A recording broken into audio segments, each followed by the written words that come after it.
All right. There we go. There we go. There we go. There we go. There we go. There we go. There we go. All right. All right. All right. All right. Looks like we have action. Boom.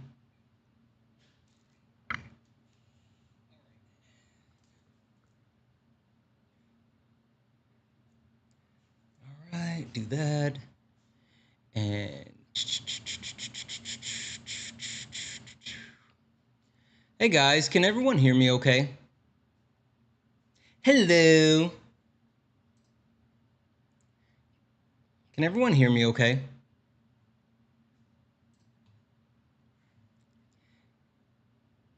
Yes? All right.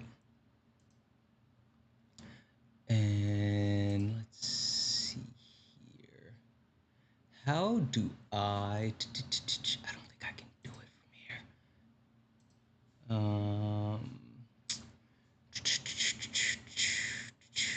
How's everyone doing? How's everyone doing? How's everyone doing? I don't think I can share this out. All right, guys. Hello, hello, hello.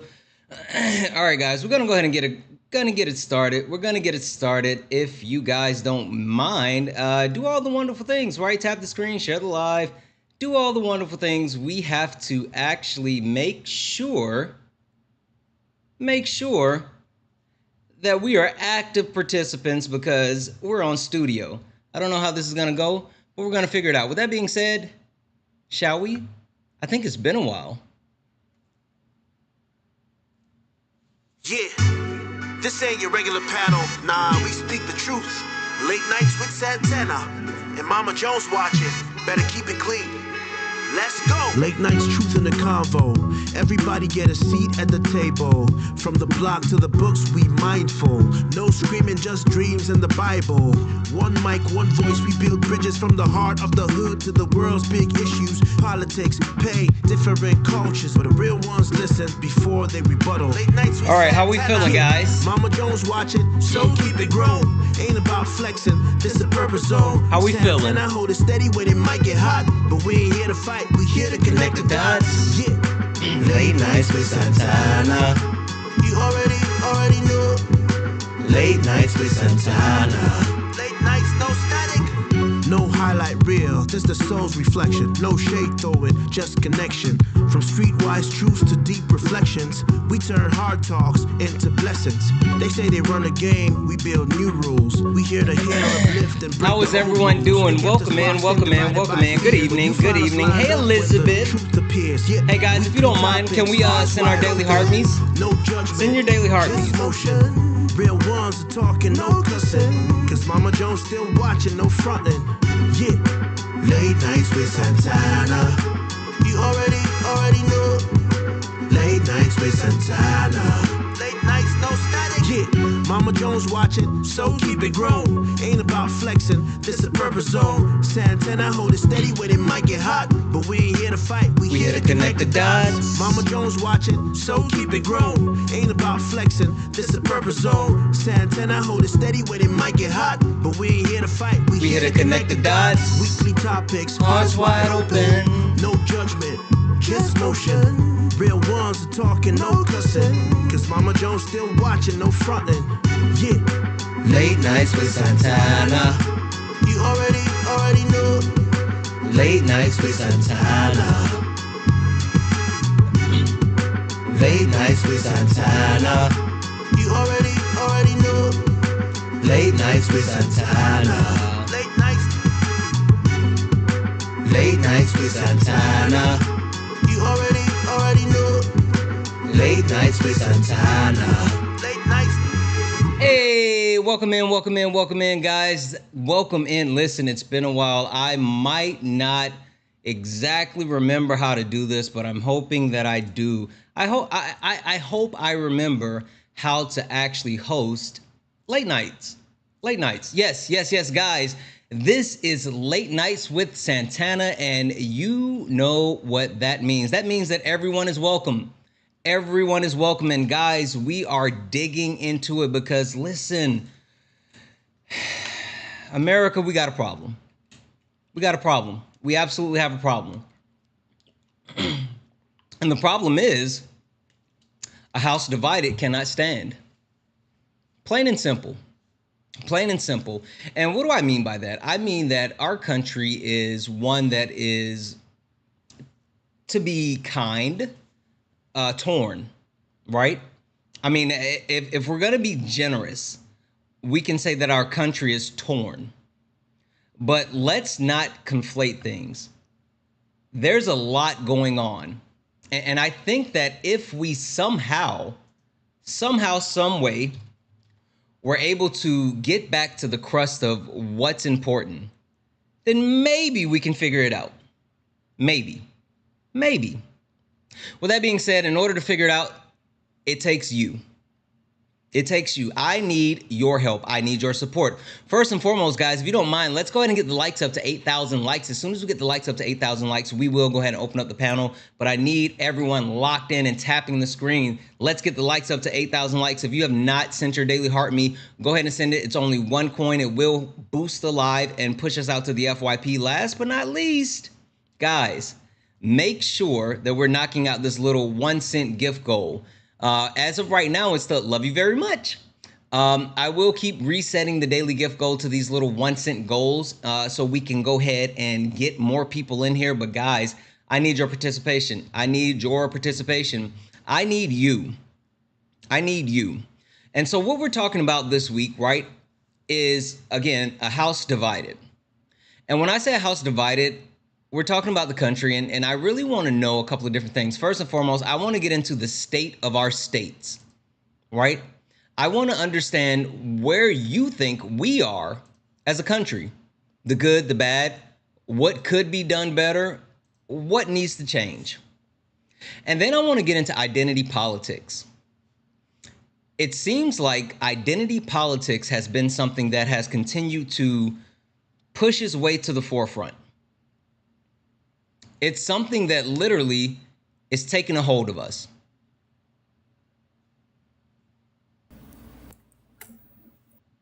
I wanted to get my backup up here just so I can see how this shifts. And also, you guys know that you can request up. There we go. All right. Yeah. And again, guys, remember, with late nights, all are welcome. It doesn't matter who you voted for, what side of the aisle you stand on. If you are interested in joining the conversation, you are welcome. You are welcome. But again, I was saying identity politics. It's something that has really gripped the country. It's something that literally has actually torn us apart, and something that I feel like is being weaponized against us. And so we want to talk about identity politics. The next thing we want to get into, the 2026 midterms. I think there's a lot of people, in which, very understandable, it's really easy to focus on what's happening in front of us today. And it's really easy to say, you know what? Like, things are bad. Things are hard.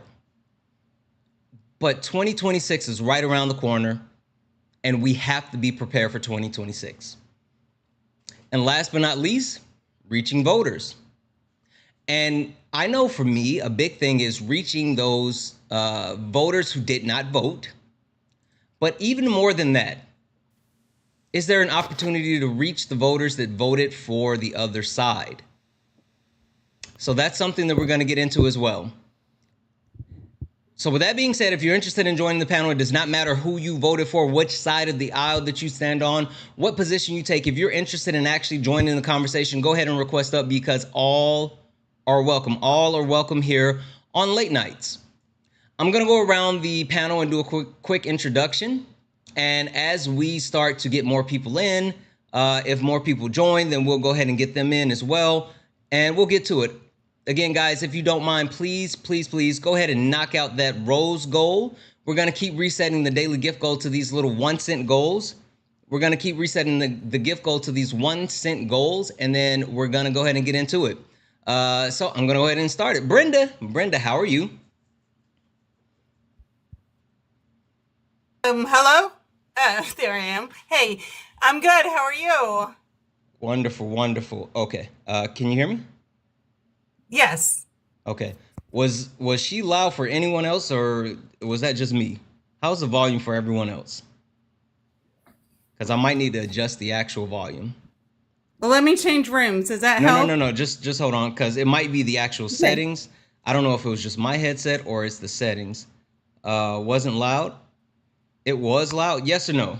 Yes or no? It's good. Okay. All right, but you guys can hear her. Okay. Okay. I might have just had mine cranked up a little too loud. All right. Perfect. Perfect. All Okay. right, Sounds good. Brenda. Brenda. Yes. Understanding where we are, what Yes. understanding the state of the country. Before we really get into any of it, I just have to know, as far as where you stand politically, are you someone that normally votes left, right, or independent? Well, I am independent, but I'm independent left to the Democratic Party. So it just depends on the situation. If I actually align with someone politically during a Democratic primary, if I will become Democrat, because that's required in the state of Kansas, Mm-hmm. to vote in the primary, or if Mm-hmm. I just wait for the general. Got it. Got it. So Got it. Okay. Perfect. Perfect. And just to verify, the last election, who did you vote for? I voted for Cornell West and Melina Abdullah. Interesting. Interesting. Interesting. All right. Perfect. Perfect. Give me a Well, second because here. my state has been red for the president since the 1960s due to the Electoral College. So Mm. I'm free to do I'm free to vote my conscience. Got it. Got it. Got it. All right. Perfect. Give me one second here. Next we have Heart and Soul. Heart and Soul, how are you? I'm good. How are you? Wonderful, wonderful. Heart and Soul. Uh, Normally, where do you stand on the political side of the aisle? Left, right, or independent? Kind of agreeing with the last person speaking. I am more independent as a general stance, but I lean more left or liberal. I am not bipartisan, so I don't just vote for one party Mm-hmm. unless, like right now, I would vote blue because of how bad the Republican Party has become. But if we were Mm-hmm. going back to like what Republicans used to stand for before it just became like, no offense, a platform for racism, then I would vote for Mm. them. But now they're just like the only people that are big in the Republican Party usually are the ones saying the loudest, the worst thing. So I can't, in good conscience, vote for that party. But if it wasn't that way anymore, then I would be kind of middle ground. Okay, definitely understandable. And for the last election, who did you actually vote for? To make a long story short, I couldn't vote because I was registered in a different state and pregnant and couldn't travel. But I would have voted for Harris if I was able to get it done in time. Okay, perfect, perfect. Thank you very much. And last but not least, Dr. Julio. Dr. Julio, how are you this evening? I'm doing well. Doing well. Yourself? Wonderful, wonderful. So, Dr. Julio, for the people that do not know you, can you tell the people which side of the aisle do you normally fall on, left, right, or independent? I'm a right-leaning populist. All right. And the last election, you voted for Trump? I voted for Donald John Trump. Yes, I did. Perfect, perfect. All right, guys, we're going to go ahead and get into it. Like I said, this is Late Nights with Santana. This is a panel discussion, and we are getting into a house divided cannot stand. The premise is the country, we got to address it. And it takes everyone, not just the Democrats, not just the Republicans, not just the independents. It takes everyone. And so we're going to dig into all of these things. So if you're interested in joining the panel, no matter which way you vote, no matter who you support, it's about this conversation this week. So get in the box. Everyone is welcome.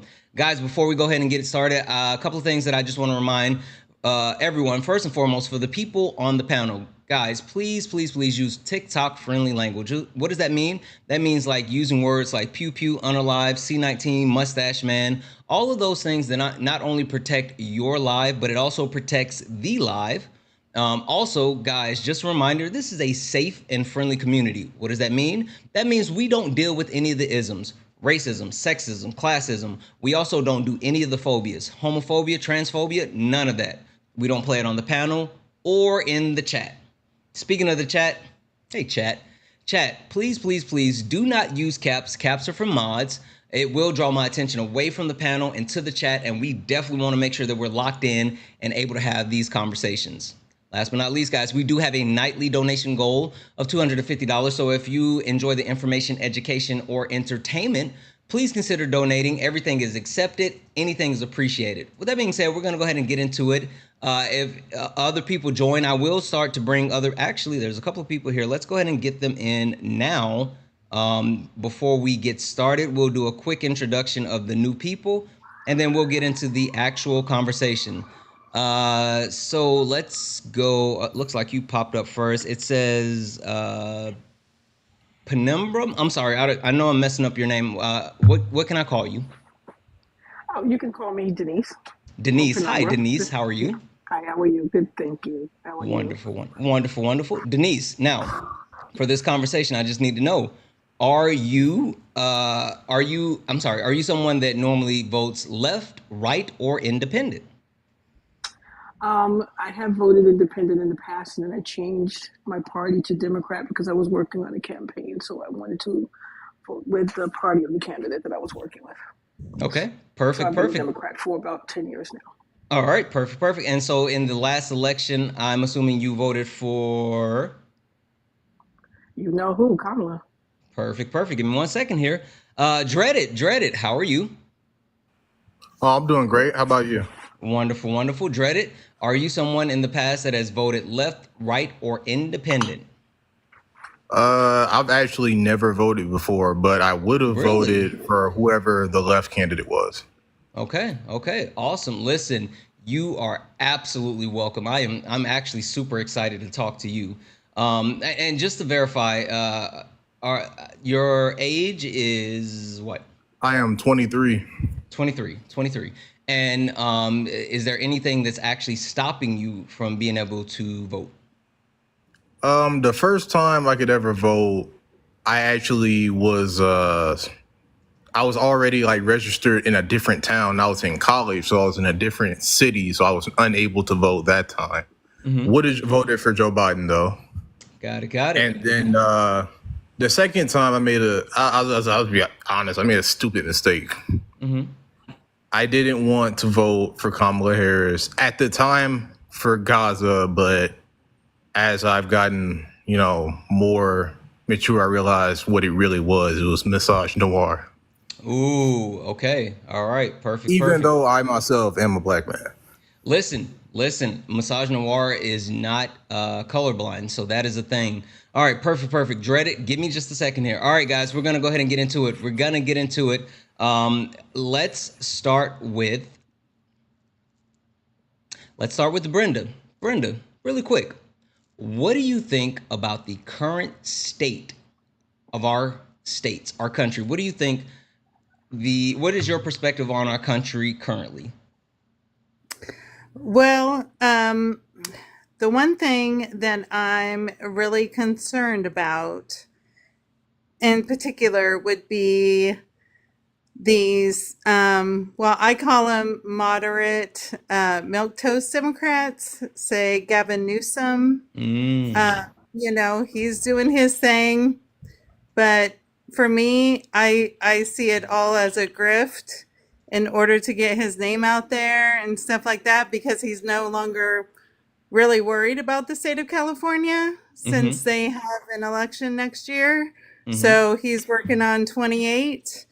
But that's my concern, because as someone who canvassed and volunteered for Bernie in Iowa and Missouri, where I don't even live, I know what happened to him. But the worst thing is to, in my opinion, to be okay with a candidate that tells you certain things that you want to hear. So like platitudes over policy when it should be the opposite. That's that identity politics. Okay, perfect. Give me a second, Yes. and we're gonna keep it moving. Let's see here. Heart and soul. What about you? What are your thoughts on the current state of our country? I think we're at a very pivotal point right now where it could go one of two ways. And I think that Personally, I feel like, and this is not to say anything about what the previous guest had said, but I think the Democratic Party in particular needs to figure out what we need to do to combat certain people in office right now. They're doing a lot of bad stuff, if you will. Yeah, no, listen, say it. And Yeah, also, for sure. again, even though you two vote the same way or similar, right, recently, it does not mean that you can't have a difference of opinion, because I want everyone to understand, especially throughout this week, it's not about agreeing. It's about having an opinion that sparks thought and hopefully drives not only good conversation, but drives us towards understanding each other. So don't feel hesitant to say, well, hey, I disagree to the person next to me, no matter which direction that person next to you say that they normally vote. Oh yeah, for sure. I just more meant like I don't like purity politics. I think that there are certain things we should definitely draw a red line for. Like we should say like there's a baseline, like, criminals, like if you committed certain crimes, like that should be a baseline, obviously. But when it comes to like breaking down every single policy someone has put forth, I think like if you are going to not vote for a certain candidate just based off of one policy you disagree with, I think you're kind of doing a disjustice, you get what I mean? Yep. Like instead of like picking apart, and this is not to necessarily attack Brenda, but picking apart Gavin Newsom's individual policies as opposed to what he's trying to do as a whole, I think kind of diminishes what we can do in the Democratic Party, because we're all over the place. We're not centralized, unfortunately, like the Republicans are, because they're centralized behind Trump right now. And so we don't have someone to centralize behind, and we can't fight as hard. We're all over the place. Absolutely. Listen, oh, that's so good. I can't wait to get into that. Perfect. Give me a second. Dr. Julio. Dr. Julio. Yes. I'm actually super excited to know your thoughts, because I feel like I have a bit of a cheat code, because you and I I feel like I know where you stand on a couple of different things, and I feel like I know what you're gonna say, but I'm really excited for you to share with everyone else. Dr. Julio, what do you think about the state of our states? I think the country right now is in a very, very unique position politically. I think we are seeing the end of one era and the possible continuation or the possible start of a new one. I think Gavin Newsom is trying to become the left's version of Donald Trump. I think that it's undeniable. You have people trying to find the Democratic answer to Charlie Kirk. Republicans have gained 2.4 million voter registration rolls. Democrats have lost over 1.2 million registered voters. I think the state of our states is that we're seeing what I predicted was going to happen, and with this last Trump election, we're seeing a major swing across the country to the right. And I think that we are seeing an expansion of conservatism throughout the country. That's what's going to happen, and I do believe the country's turning more red. I think it's going to be. I do believe. I'm going to go ahead and make a couple predictions. I think Vance is going to win in 28. Oh, I think that's a hard one. Oh, I can't agree It's with a that hard. one. But people thought I was wrong when I said Trump was going to win But this time. I'll say this really quick, and I don't want to give away too much just yet, but I'll say this. The only reason I say it's a hard one is not saying that a Republican can't win in 28. I just don't think he is the one. Well, I'm not old enough to run yet, because if I was old enough to run, I would have the grassroots support, I would imagine. But I've got 15 years before I can, before my campaign will be taken seriously. Got it. But I think Republicans will take it in 28 overall. I'll say. Okay. All right. Hold tight for me just a moment. Dread it. What about you? What do you think the current state of our states is? I have a hypothesis on this. Okay. My hypothesis is basically that we're playing a game, this Democrat-Republican game. And it's honestly like a lot of people angry with Republicans, angry with MAGA. I am too. Like, it's obvious that they are I'm Nazis. But the thing that really gets me is how horrible the response has been from Democrats, not the left, Democrats. Like, Here's my prediction of what's going to happen. Because you guys were just talking about like if JD Vance will win or not.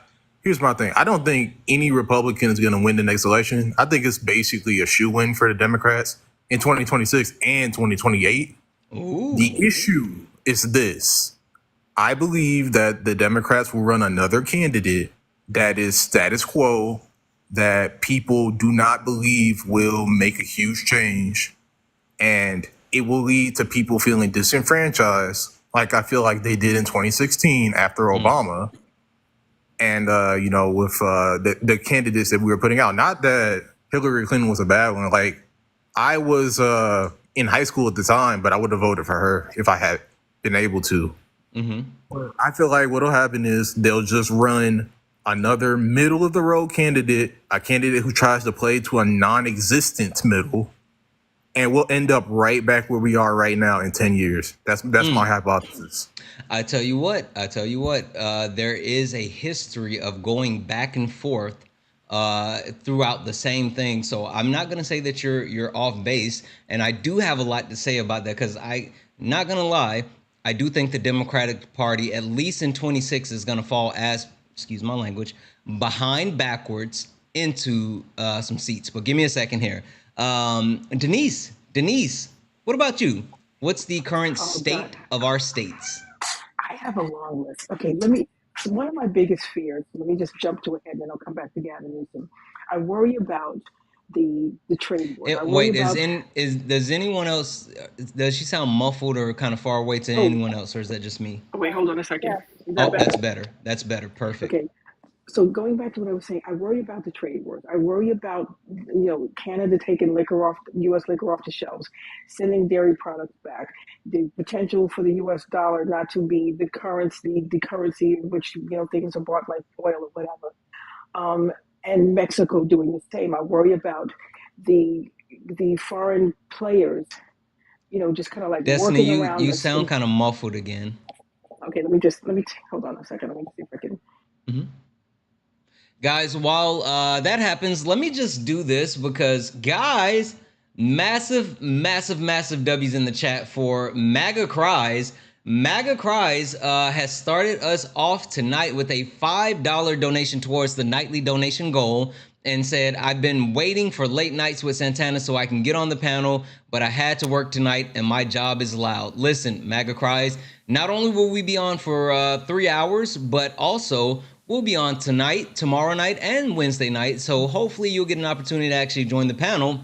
But guys, massive W's in the chat for MAGA Cries. And that means we only have $245 left in the nightly donation goal. So if anyone would like to support the live, Cash App, PayPal, Venmo, all the pay links in the link tree in the bio. Santana Speaks for You. Santana Speaks for You is the best way to support the live. Everything is accepted. Anything's appreciated. If you're over on YouTube and you want to support the live, what up, YouTube? What up, Twitch? If you're over on YouTube and you would like to actually support the live, you can do so with a YouTube super chat, and I will read that out. And Trinity, we will be waiting for you to join us tomorrow.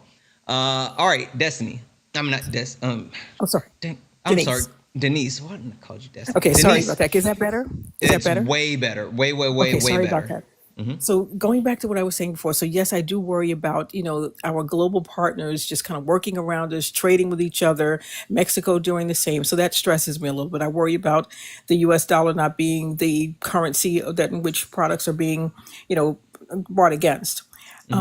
So I stress over, all of those things, and then I'm not going to go into the whole Trump thing. So no, I'm anti-Trump, I'm pro, pro, abortion and all the usual suspects and so since 2016 I wake up every day like stressed, except for the 14 years in which Biden was in the House.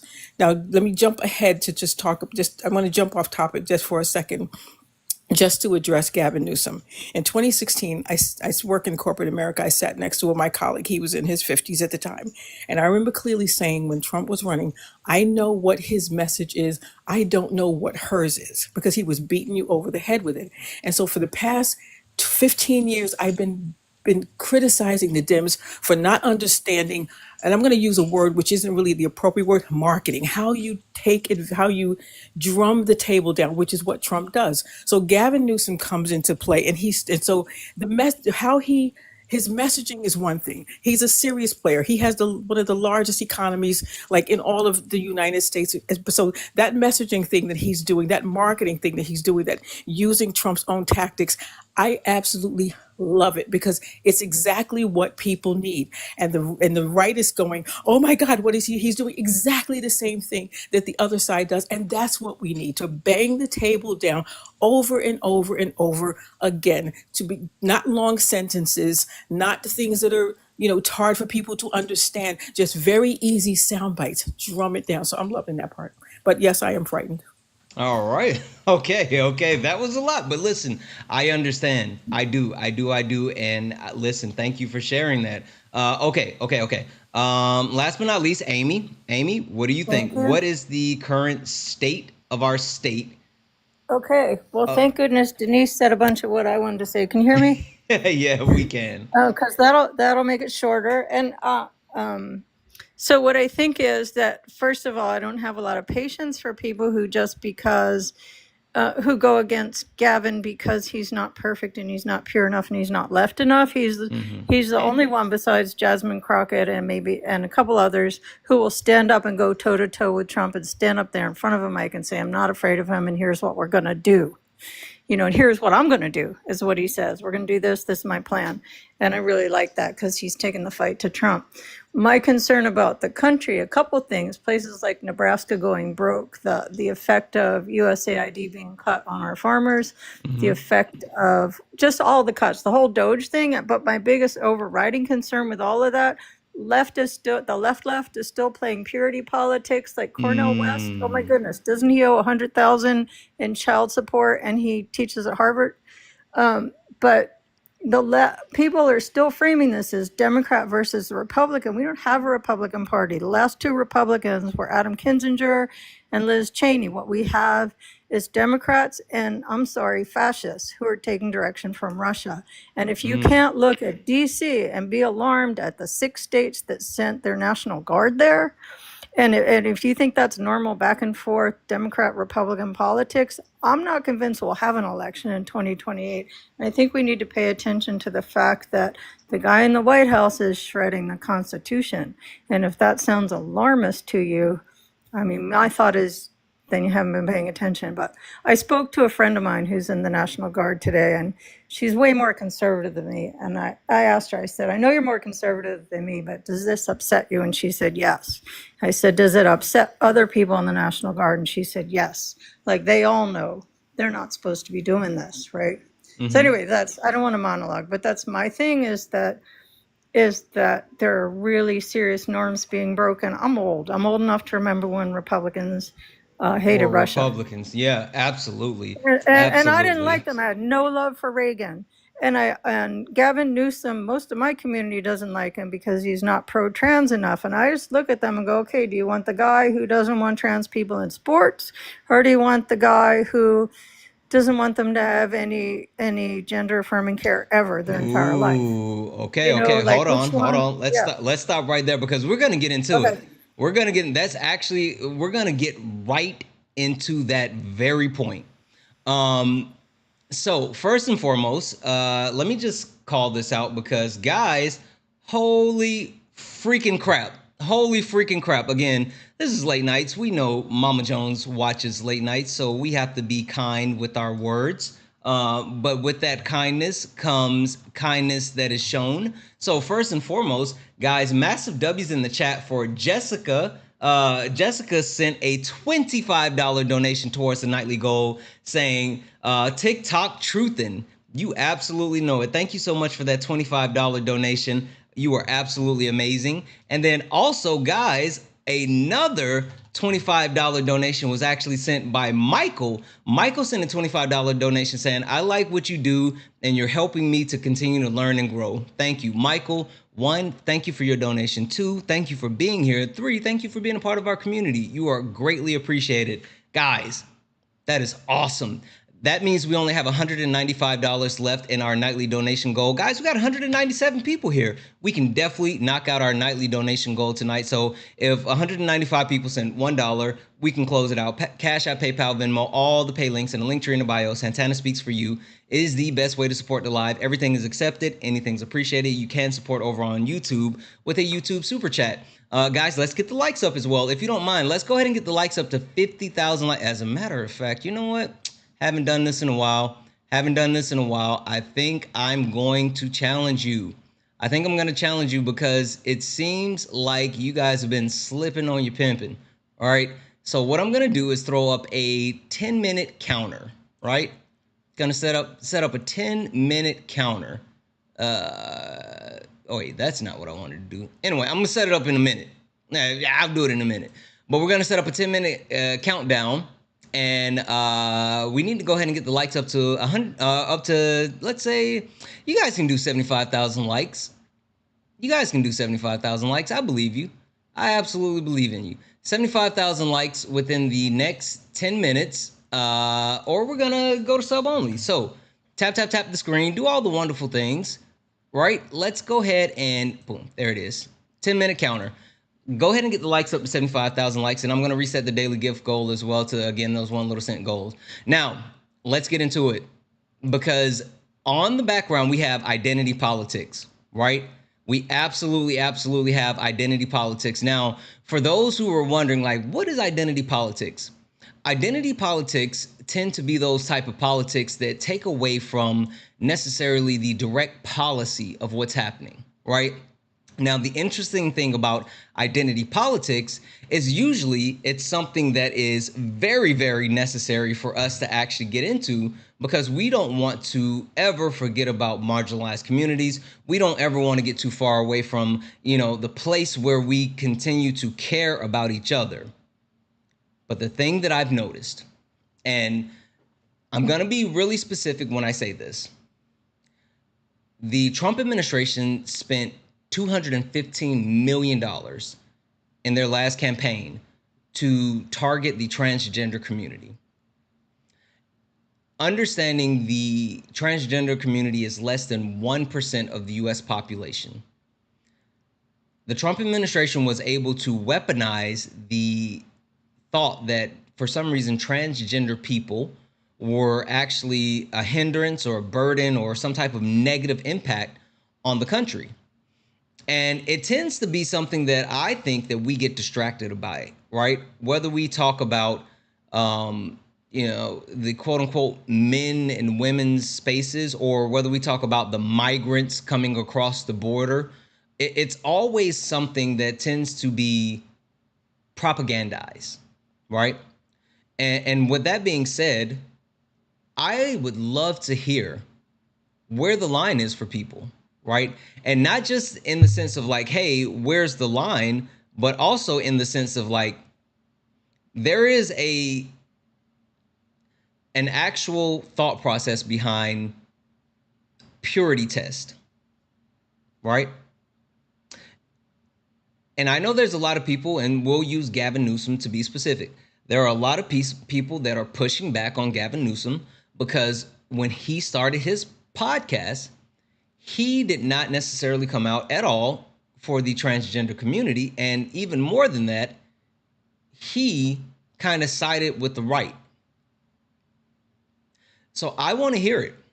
I want to hear what your line is, how much identity politics should or should not be accepted, and what do we do to minimize identity politics while at the same time not minimizing or forgetting about the marginalized communities. Brenda, I'm going to start with you again, just because you actually brought up Gavin Newsom and you said we need to watch that silver-tongued devil, and I have to hear. Well, no, I'm not saying that what he's doing is bad. It's the fact that people are saying, "Oh my God," like already saying, "Oh my God, I would vote for him in 2028." And I'm like, honey, you don't even know what policies he would fight for. I'm just thinking of, back to 2020, when Pete Buttigieg was in those wine cave fundraisers with billionaires and stuff like that, and telling us that that moderate things, or what we call on the, far left, are crumbs, you know, when things should be universal, in my opinion, for the social safety net. If some people that are wealthy get something that they don't necessarily need help with, then it's something that they can be taxed for on the other side. You know, that way everybody's covered. This means testing of like only certain, people with certain incomes or whatever. Yes, that's good for them, but like maybe those people that are just over that threshold are, struggling in some ways, especially with student loan debt and medical debt, and they shouldn't have to, you know uh, file for bankruptcy, Okay. and stuff like that. So now, as in regards to the trans thing, I am of the idea, and I've been this way for quite a long time. I'm like, you know what? We have all survived for decades urinating next to trans people, and you had no idea. And you survived it just fine because they were just trying to survive the same situation. Okay. So Okay. that's how I take it. And as in regards to sports, if the girls are okay with having their trans girl playing with them on their own team, I don't have any problem with that. Okay. You know? Okay. Okay. Hold Yeah. hold hold tight for me just a moment. Sure. All right, guys. Again, just a reminder: we have 4 minutes left, and we want to get up to 75,000 likes, and we're almost there.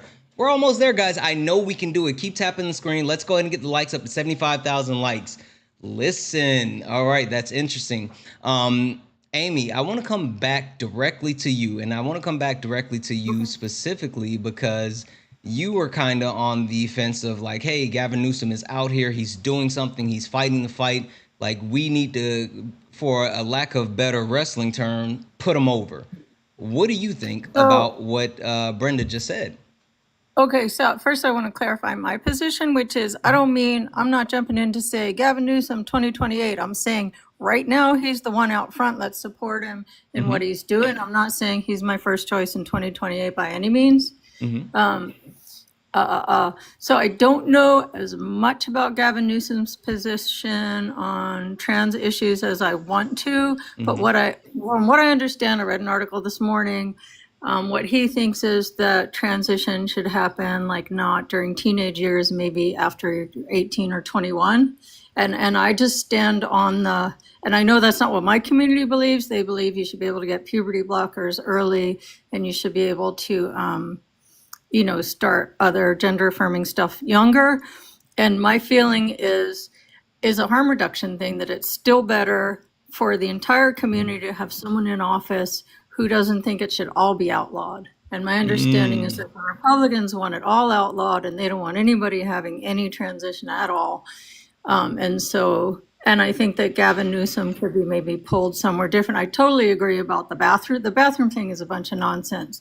If cis men want to assault women, they're going to do it regardless, wherever it is they feel like doing it. And it's almost always men I hear crying about trans women in women's bathrooms. It's not women. I never got harassed by a trans woman in a women's bathroom, but I actually have a story published about how many times I've been harassed by straight women who looked at me and were confused and didn't understand that I was a cis woman and harassed. I mean, I got paid for a story about being harassed in bathrooms by cis heterosexual women. So that actually is a thing that happens, and it got much worse when all this trans panic started getting stirred up. So I'm Okay. not in love with Gavin Newsom's position, but I'm still glad he's going hard against Trump. And I don't like the thing that the left does, where we take one thing we disagree with and we take down the whole candidate, and then we're left with the fascist Okay. because Okay. we're eating our own. That's my thing.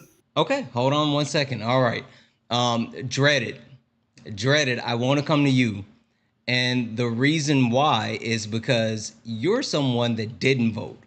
So, Dreaded, I absolutely have to hear your voice. One, what do you think about the whole thought process of as far as like any politician being held to this quote unquote purity test type of standard, but also two, how important is identity politics to you as someone who is the type of person that we would want to woo as a voter? Oh, basically, what I think about that is that I think identity politics is completely 100% necessary. And when it comes to like the candidate, like how good or bad they are, if they have an issue, I have learned from my mistake that it is not okay to put harm reduction to the side to get a perfect candidate. That is wrong. Kamala Harris was an amazing candidate. There was no reason for me to do that. And I do think that a lot of us who don't vote for those reasons are doing it for other reasons. Like I said, mine was misogynoir, and I figured it out by listening to you and to Erica and other people about what that is. But to rebut that, I'm probably the youngest person here. I think we can do both. I absolutely think that we can do both. We can walk and we can chew gum at the same time. There are candidates out there that exist. There are people out there who are showing that this can happen. Like, look at Zoran in New York. Look Yes. at AOC. Those candidates are the type of candidates out there who don't have these huge gaps where it comes to like LGBTQ rights or any disabled rights or any of those like any of these marginalized people. They are the people who have like actually taken a stance on this and said, we stand for this. If you don't stand for that, too bad. And guess what? These candidates can still win. These candidates can draw numbers. They can, like, the success that we need can be achieved. I feel we can do both. I feel like if we were to push the right candidate, like an AOC, we could get like all of the people on the margins, all the people who don't vote for whatever reason that is. We could get them behind this, and we could also get all the regular folks who are responsible and who vote. Could also get them behind it, and we could have the most votes we've ever had. Because if you look at candidates like in the past, like Obama, those were the type of candidates where they were like amazing. Like they had all the things, and they, at the time you could say that they were a gamble because, first black president, right? But they still were able to win by doing all the grassroots things that, Zoran, AOC do. They were able to win by taking a stand on saying, now, Obama, yeah, he did have some things where he would backpedal. But like I said, at that time, he was probably one of the most progressive candidates that were ever pushed, and it still worked. Okay. So I feel like it is possible to actually make this work. Okay. Perfect. Give me a second here. All right, I want to do a quick introduction to the two new people on the panel, and then I want to give an opportunity to open it up to the people that have not got a chance to chime in on this. First and foremost, hey, Phil. Hey, Santana. How are you? I am great. Wonderful. Before we get too far into it, can you tell the people where do you normally fall as far as your voting? Left, right, or independent? I would say left. Okay. I identify very much with socialism. Okay. And in this last election, I'm assuming you voted for Kamala Harris, of course. Okay, perfect. And before we get too far down the road, I want to hear your thoughts on. We've been speaking on multiple things, but I want to take you back a half a step. And what is your current thoughts on the state of our states, our country? I think that there's a lot of fear mongering going on. I specifically came up here because of the trans conversation as a trans individual myself. I'm gonna get you in there. I figured. But I feel like with the transition, with every issue in the States right now, the big problem we're facing is that there are a lot of things coming about that people don't understand, and people naturally fear what they don't understand. So there's a lot of fear mongering going on, and it is creating a huge division amongst not just interstate but inside the states as well. Perfect. All right, give me a second. Yeah. How are you? Yeah. I'm gonna send you a request to come off mute. There we go. Guys, keep tapping the screen. Also, congratulations. Thank you all for doing the wonderful things. We were able to knock out our light goal, but keep tapping the screen. Yeah. How are you? I'm fine. I'm sorry. I'm grocery shopping and I'm listening No and I worries. hit request Multitasking. on accident. Oh, Yes. okay. Are you are Well, you are thank you. you locking in with us, or did you have to drop? I have to drop. Thank you. Okay, no worries. Thank you for coming up. Listen, come back after you. Hey, pick me up like a butterfinger, some chips, and like a microwave pizza if you don't mind. Okay, I will. All right. I appreciate you. Uh-huh. All right. I want to come to heart, heart and soul. Heart and soul. Coming to you. What are your thoughts? How important is identity politics overall? And also, do you think that we need to have more realistic expectations for our politicians? I think that it's kind of a multifaceted question in my brain. The way I think about it is we should have our red lines, like our ultimatums, like this we do not allow type thing. But I think we should provide a semblance of, can't think of the word, but we should account for human beings, like being human, making mistakes, having ideologies that they no longer agree with. A perfect example would be like Dean Withers. I've seen you on his lives. Before, he was known to make a couple racist comments. He's now since changed, become a better person. If he were to run and that thing were to be brought up in his past, I don't think that should hinder him from being able to run type thing. And going more to actual policies that these politicians have, I think that it's important to stand on what you believe in. So if there's a candidate that really goes against your core beliefs, obviously don't support them. But if they have one thing that you're not super like this has to happen type thing, I think we shouldn't stop them from potentially gaining a platform because they have a slight disagreement. I do agree, though, that there are a lot of candidates who can have almost all good points, like Mondami. I think he's a great example of someone who can do it well. The problem is, once again, human nature. That's very rare, in my opinion, and we have to account for that. So, like, as much as I would love that to be what we accept, I don't think it's realistic, if that makes sense. Okay. Yeah. I agree. All right. Perfect. Give me a second. Denise, what about you? Do you think that identity politics has a place in politics in 2025, really moving forward? And do you think that we should hold these politicians to a higher standard?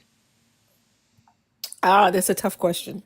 Let me see how am I going to frame this. When it comes down to, I do believe in inclusion. So there's a part of me that says, yes, identity politics to the tune of making sure that the candidates are being inclusive of group identities, whether it's race, gender, religion, or whatever. However, having said all that, I would much prefer it. Someone else said something a little while back, I don't know who it was, who was talking about fear.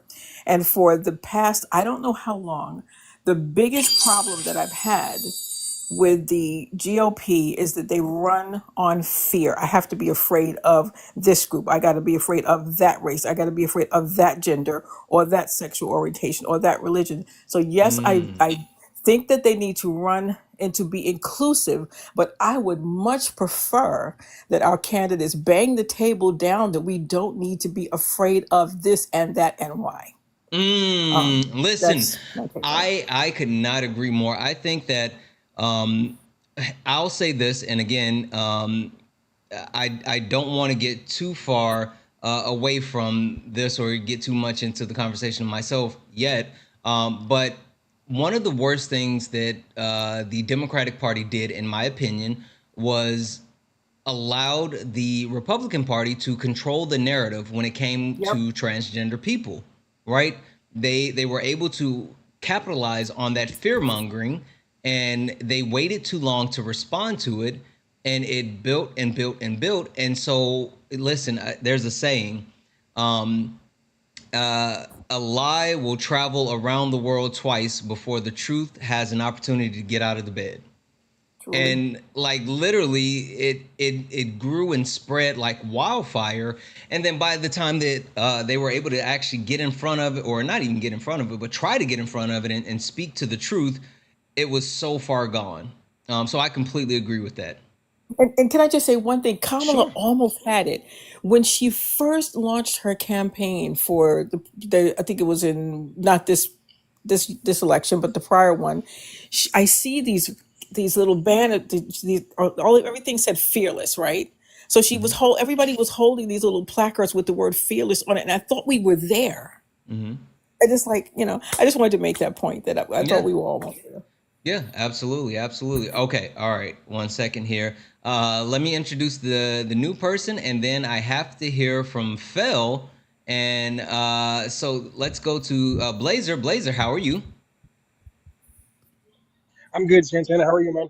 Wonderful, wonderful. Blazer, where do you normally fall with your voting? Left, right, or independent? Left. All right, and that means in this past election you voted for. Miss Kamala Harris. Okay, perfect, perfect. So, before I get to the actual premise of identity politics, I have to know, what do you think about the current state of our states, our country? I feel like, and maybe this is just living in a blue state. I've always lived in a blue state. I feel like it's two different worlds, right? Like in the like for instance my newest governor in Washington state, he was kind of prepared of what Trump could be doing if he won the election, right? And Mm-hmm. that was something I'd not seen from my past governor, who was also a Democrat, but he's really done a great job of, hey, this is our blueprint, this is what is most likely going to happen, and we've been able to fix some things here. But I feel like in red states they just kind of let it I mean, not let it happen, but it's like it's almost like they want the blue states and the red states to be different, you know what I mean? like for Yeah. like for instance, and I this is just my past experience, or not current experience. I have family and friends in Idaho, right, which is very Mm-hmm. conservative, Mm-hmm. and they're 2 states away from me. It's totally different life and like beliefs from Washington and Oregon to Idaho. It's Yeah. just totally different. It's not even night and day. Like, just a quick little story, and then I'll go on mute. Mm-hmm. During when everything opened up during C-19, I literally went and visited friends and family in Idaho, and I got threats for wearing a mask. But in Washington, they were so good about opening up slowly and protecting the people. It was totally different from, like I was saying, it's night and day. Or not a night and day, but it's totally different from what Washington and Oregon is doing. Yeah. You know what's funny? So I spent most of the pandemic in the South, and Okay. so when I say it was completely different than um, the rest of the country, and even more so, understanding the difference, because of the company that I work for, we had not only reach within the country but global reach, and the parameters that we were taking in the South versus what the rest of the country was taking, it was absolutely wild. But perfect, perfect. All right, give me a second here. So I want to go back to Phil, but before I do, just a reminder, guys, keep tapping the screen. Keep tapping the screen. Let's go ahead and get the likes up to 150,000 likes. Also, if we can knock out the little heart fingers, that's the gift goal. That would be awesome. And last but not least, guys, if you like to support the live, we only have $195 left in our nightly donation goal. We got 226 people hanging out here. If 195 people send $1, we can close out the nightly donation goal and hit it on our first night back, guys. Cash App, PayPal, Venmo, all the pay links in the link tree in the bio. Santana Speaks For You.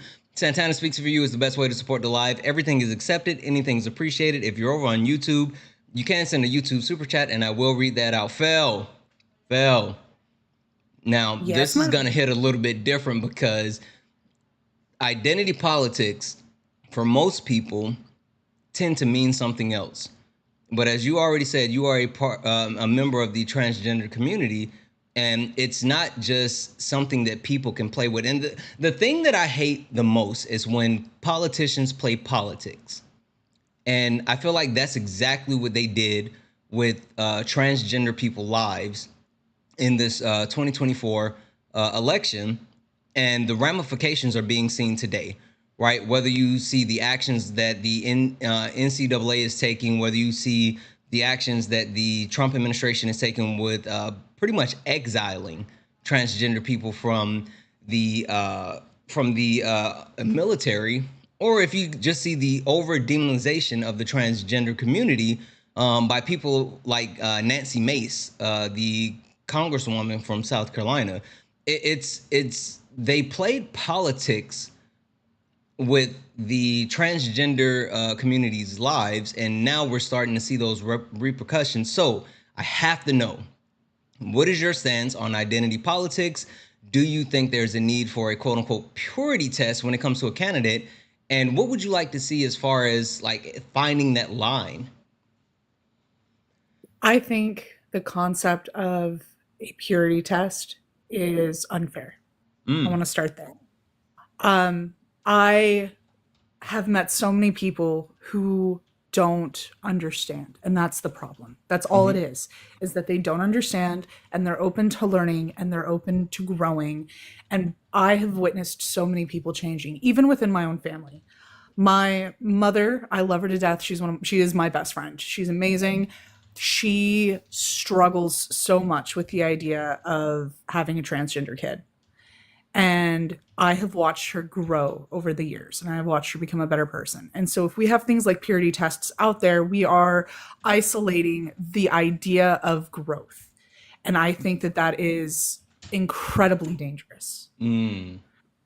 I think that that would ruin the idea of growth, because growth is uncomfortable. So if we have this thought that we need to be perfect from the jump, then we're going to be even more scared of the discomfort that is produced from growth. I agree. I think that leaning into understanding that growth is necessary is one of the best things that we can do. And oftentimes we see certain people. That's why I always have a problem with people saying, well, I'm a conservative, right? And they can never really fully explain what they're trying to conserve.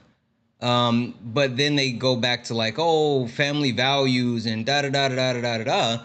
And like some of the stuff I kind of get what they're saying in the sense that like, yes, we should, be good people and all this other stuff. But with that being said, like there needs to be an actual sense of moving that forward, and that should be something that's shared with all people. Let me call something out real quick. Hey Patrick, you may be new here, right? This is Late Nights with Santana. This is not sparring. And Patrick, I'm gonna keep it really friendly. You can come up and join the conversation, or you can leave. One of the two. You make the decision. If you don't want a quote unquote echo chamber, then join. Everyone is welcome to actually join this conversation. It does not matter if you vote left, right, or independent. Everyone has the opportunity. So with that being said, Patrick, you have the option of joining the panel, or you can leave. Your choice. All right, let's keep it moving. Kay, how are you? I'm good. How are you? Wonderful, wonderful. Kay, can you tell the people, where do you normally vote, left, right, or independent? As far left as the paper goes. Wonderful, wonderful. All right. And in this last election, that means you voted for Kamala Harris. Perfect. Now, I have to hear from you. What do you think is the current state of our states? That's pretty sad at the moment. But I kind of wanted you to ask me the other question you've asked everyone. But I gotta get into that one first. I know what you came up here for. Don't worry, I'll get to it. But you gotta tell me more. not sure why I am dictated by you to Got to play the discuss what you game. want. I no, I don't. Okay. Well, we'll come back to you W then. communism. We'll come back to you then. With that being said, Okay. go ahead. Jeez Louise.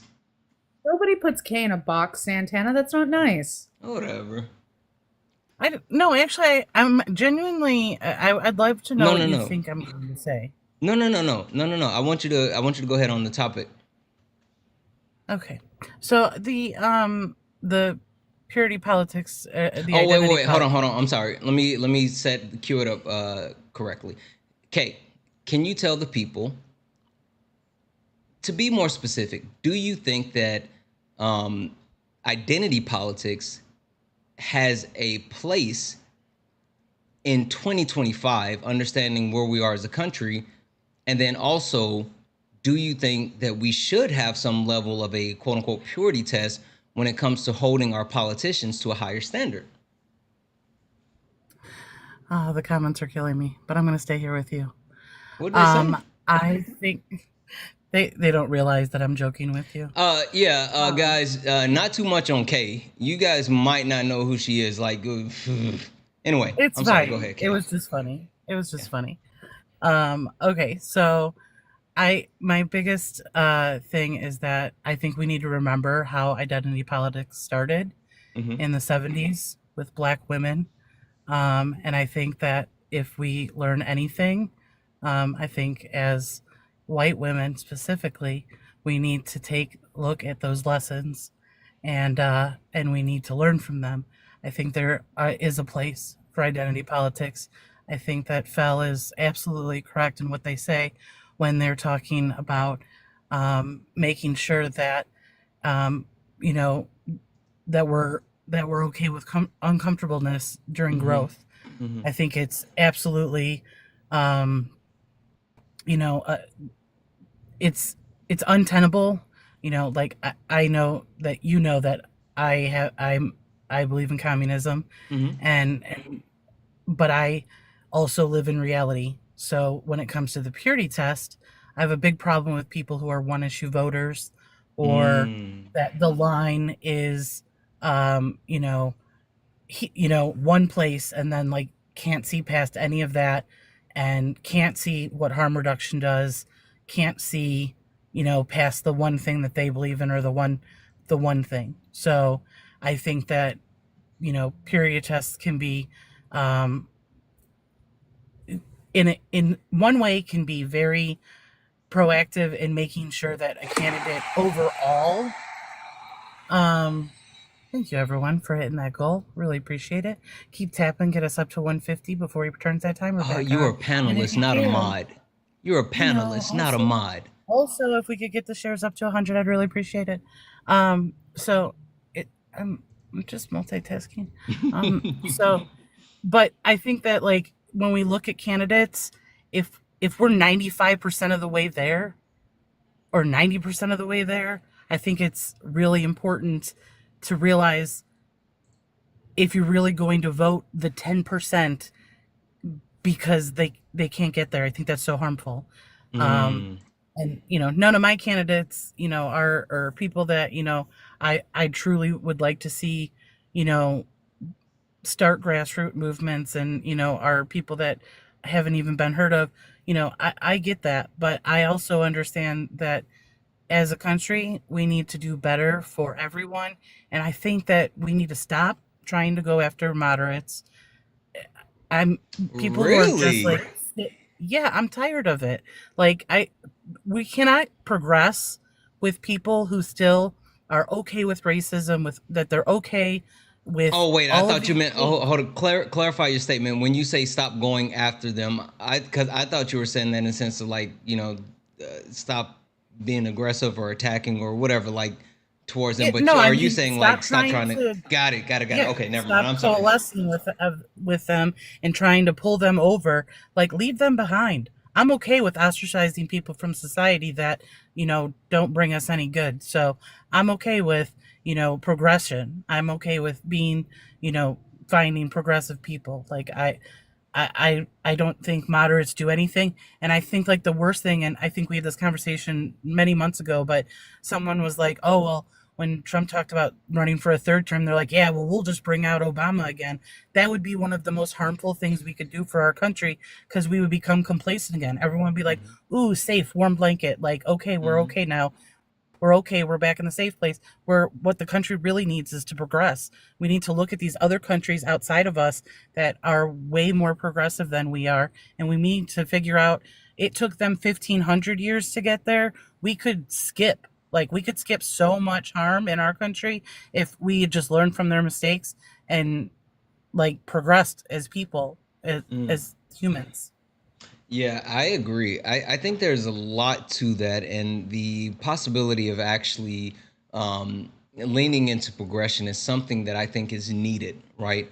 I think that we have we've foregone so many opportunities to progress as a society due to the fact that we hold on to things that are safe instead of actually taking the step to get to the next thing. But I want to take a half a step back, and then Blazer, I'm coming to you after this, but Dreaded, I gotta come to you because Kay said something that really piqued my interest. She said one issue voters, right, and the whole purity test, and I know that you spoke to like your reasoning in the time was Palestine, right? Everything, the genocide that's occurring in Gaza, and you then said that yeah, you realized it was misogyny after that, and things along those lines. But I guess in that moment for you, when you made the decision not to vote and not even necessarily to vote for harm reduction, can you tell us like what were you thinking? Did you feel, I don't want to say vindicated in the moment, but did you feel like this was the most important thing to take a stance on, or like how did you square that circle in your mind at that time? Well, I'm just gonna start and be honest. I'm a man, so obviously at that point it was just pure emotion. I wasn't really thinking about it. I was incredibly angry about what was happening. I was frustrated that they seemed to not care about what was going on. And there were people in my life, like my partner, telling me we had to focus on the country, we had to focus on the bigger picture. And I kept missing it. And I do want to speak to Kay, what you said. The thing you said about single issue voters, people like me, absolutely correct. Absolutely. I have learned my I'm not going to curse, but I have learned my lesson from that. That will never be me again. But the funny thing is, at the same time, I also agree with everything you said about leaving moderates behind and that sort of thing. I'm the kind of person who is incredibly unforgiving of people who seem to not want to do better. So I think that is the way to go to the future, actually, is to get the people, convince more people like me and less people, who are in a middle that doesn't really exist, in my opinion. Okay. I want to come to Blazer because Blazer, you haven't had an opportunity to speak in a while, and I want to hear from you. I want to know your thoughts as someone you said that you're in Washington, which is a blue state, but a pretty progressive state. What are your thoughts on leaving moderates behind? Like, do you think that's something that we need to consider? Do we still need to try to somehow grab them and pull them with us? Like, where do you stand with that? I I do agree about kind of leaving them behind. I mean, like I've because I used to do political lives too, right? And I was like, okay, maybe we can change people's minds. But at the end of the day, I think people are going to believe what they want to believe.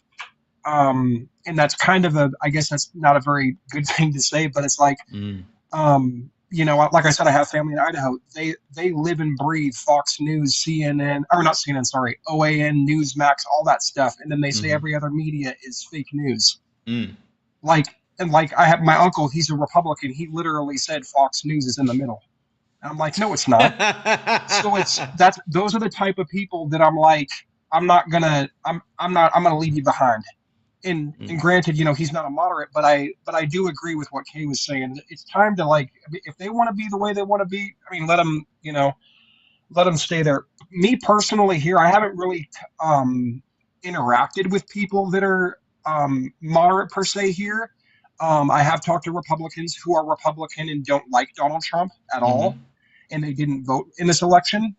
Um, so I found that very interesting because sometimes, I don't know about the rest of the people, but sometimes when you meet Republicans or even people on the left, they're going to vote blue no matter or red no matter what. And Right. that really surprised me that those people that I was in contact with were like, no, we sat out because we knew what he did his first administration and what he was proposing for this administration. But I'm kind of I've it might sound I'm on the fence a little bit, but I'm like if they're not willing, to do research and things like that, and just kind of stay in that whole mindset of Fox is always right, things of that nature. Because I'm sure there's some moderates that just watch Fox, maybe not, maybe I'm Mm. wrong. I could be Mm. wrong on that. Um, but I think it also comes down to if we do want to bring them on our side, it comes down to the Democratic Party about messaging because everybody knows that the Democratic Party fumbles the ball on messaging. That's just what we do. And I don't understand how they still haven't been able to figure that part out because whether we like it or not, they're very good about the sound bite. The Republicans are very good about the sound bites and the catchphrases and things like that and the marketing. And I just feel like the Democrats are kind of lacking in that perspective. Got it. Got it. Got it. Okay. Amy. Amy, coming back to you because listen, you said something. You said something that actually I was with, right?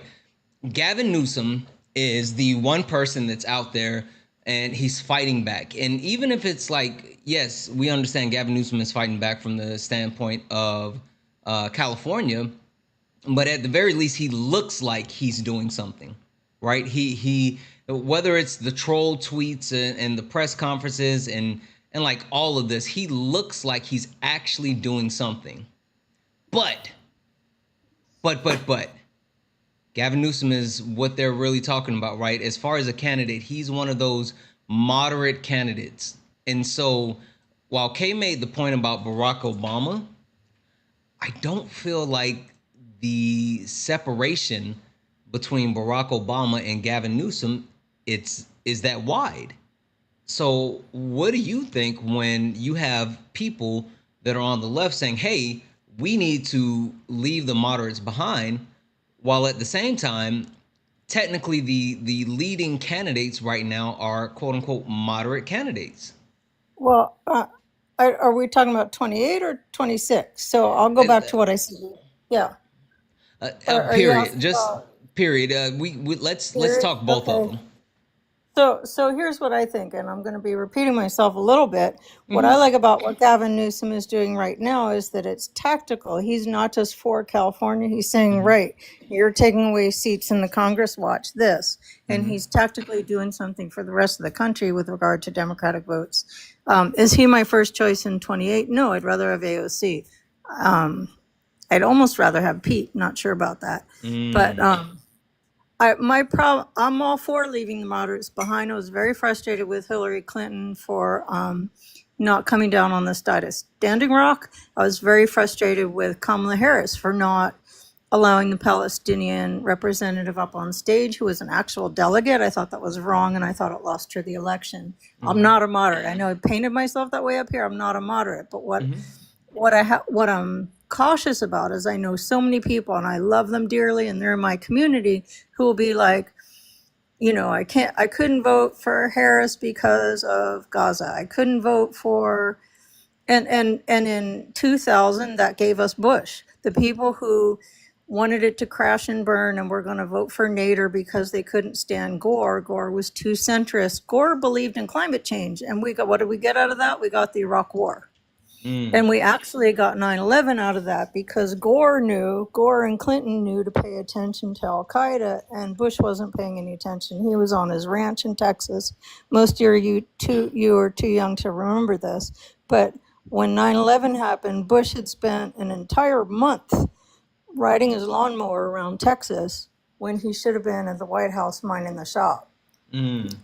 And then in 2016, Hillary's too centrist gave us Trump because people sat it out and wanted to all burn down because it wasn't Bernie, right? And then in Mm. 24, people wanted saying Kamala is a cop or whatever. you know, she locked up black men because they didn't want to look at her actual record or listen to the public defenders in San Francisco who came out on her side, which I still think that's, having been in the system, if the public defenders are speaking up for an attorney general, that's, or a district attorney, that's something, right? So anyway, I feel like, yes, I agree. We need more progressives. I'm with the progressives. AOC is really my favorite. For the reason that when she came into power, when she came into her office, she took her phone, she started being on social media, demystifying the process of her job and Yep. inviting everyone in. And that was brilliant. That was fire. Nobody else was doing that. Um, but yes and no. My answer is yes and no. Yes, we need more progressive leaders. I totally agree with what Dred said about, look at Mamdani. The people we really win-win with are like Jasmine Crockett and Mamdani because they stand 10 toes down and they go full on. At the same time, if you give me a choice between a moderate and a Republican, I'm not sitting it out because I see the damage that done. And the one other thing I want to say while I got the mic here is when Dr. what's his name? Julio. What was it? Julio was here and he said the country's moving right. Can we include in those numbers the 300,000 Democrats who were knocked off the rolls in Georgia through the voter suppression?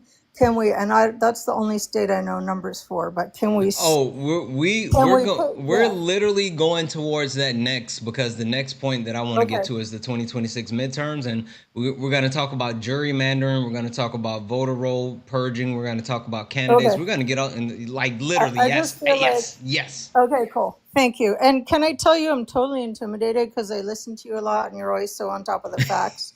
And I don't want to screw up. Oh I'm like, no, oh no. I don't want to mess up on Santana's live. That would be Amy, so bad.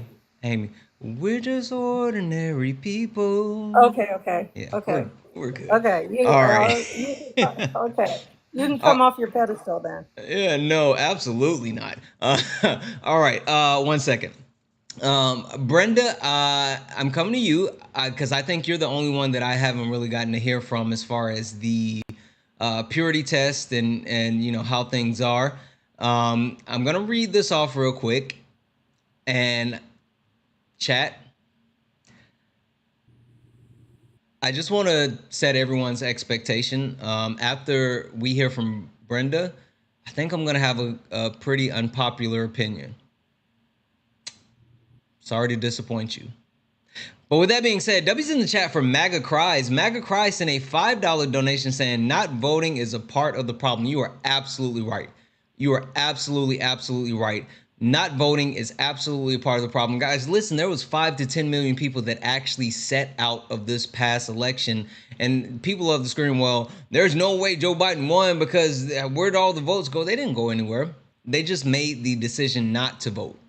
And that's the problem. Guys, that means we only have $190 left in our nightly donation goal. We can definitely knock that out. Guys. That means that we got, what, 246 people hanging out? If 190 people send just $1, we can close it out. Cash App, PayPal, Venmo, all the pay links are in the link tree in the bio. Santana Speaks for You. Santana Speaks for You. It's right below the goal information. Best way to support the live. Everything is accepted. Anything's appreciated. If you're over on YouTube and you want to send a YouTube super chat, I will read that message out. Guys, keep liking the stream. Let's go ahead and get, you know what? I'm going to challenge you guys again. Just because you did it before, you showed me that you can do it. And so now I'm going to push it to the limit. Let's do this. Let's say, let's say 185,000 likes within 10 minutes. I know you guys can do that. I have faith in you. Like, Kay doesn't have faith in you, but I have faith in you. I know you guys can do it. That's some BS. Whoa. Okay. All the faith. All the faith. All right. Brenda, what do you think? Purity test? Yes, no, maybe so. And identity politics, does it have a place? Yeah, for in regards to purity, I don't understand exactly what people like if they're talking in regards to actual candidates or if they're actually talking about like everyday people. The Like candidates. candidates. Oh, okay. Yeah. Well, I mean, I look at it this way. Like I said at the beginning, my state has been red for the president since the 1960s, which is well before I was born. So my vote has never actually counted. So that's where I come from in regards to, certain things. However, I am strategic in, like, my friends, like, for example, I live in the Kansas City metro. I'm on the Kansas side of the state line. Missouri was blue for Clinton. So they have obviously been blue, since we have been blue. So I always tell them, there is a chance that you guys could turn before we could, just because of certain dynamics and things like that. It just depends.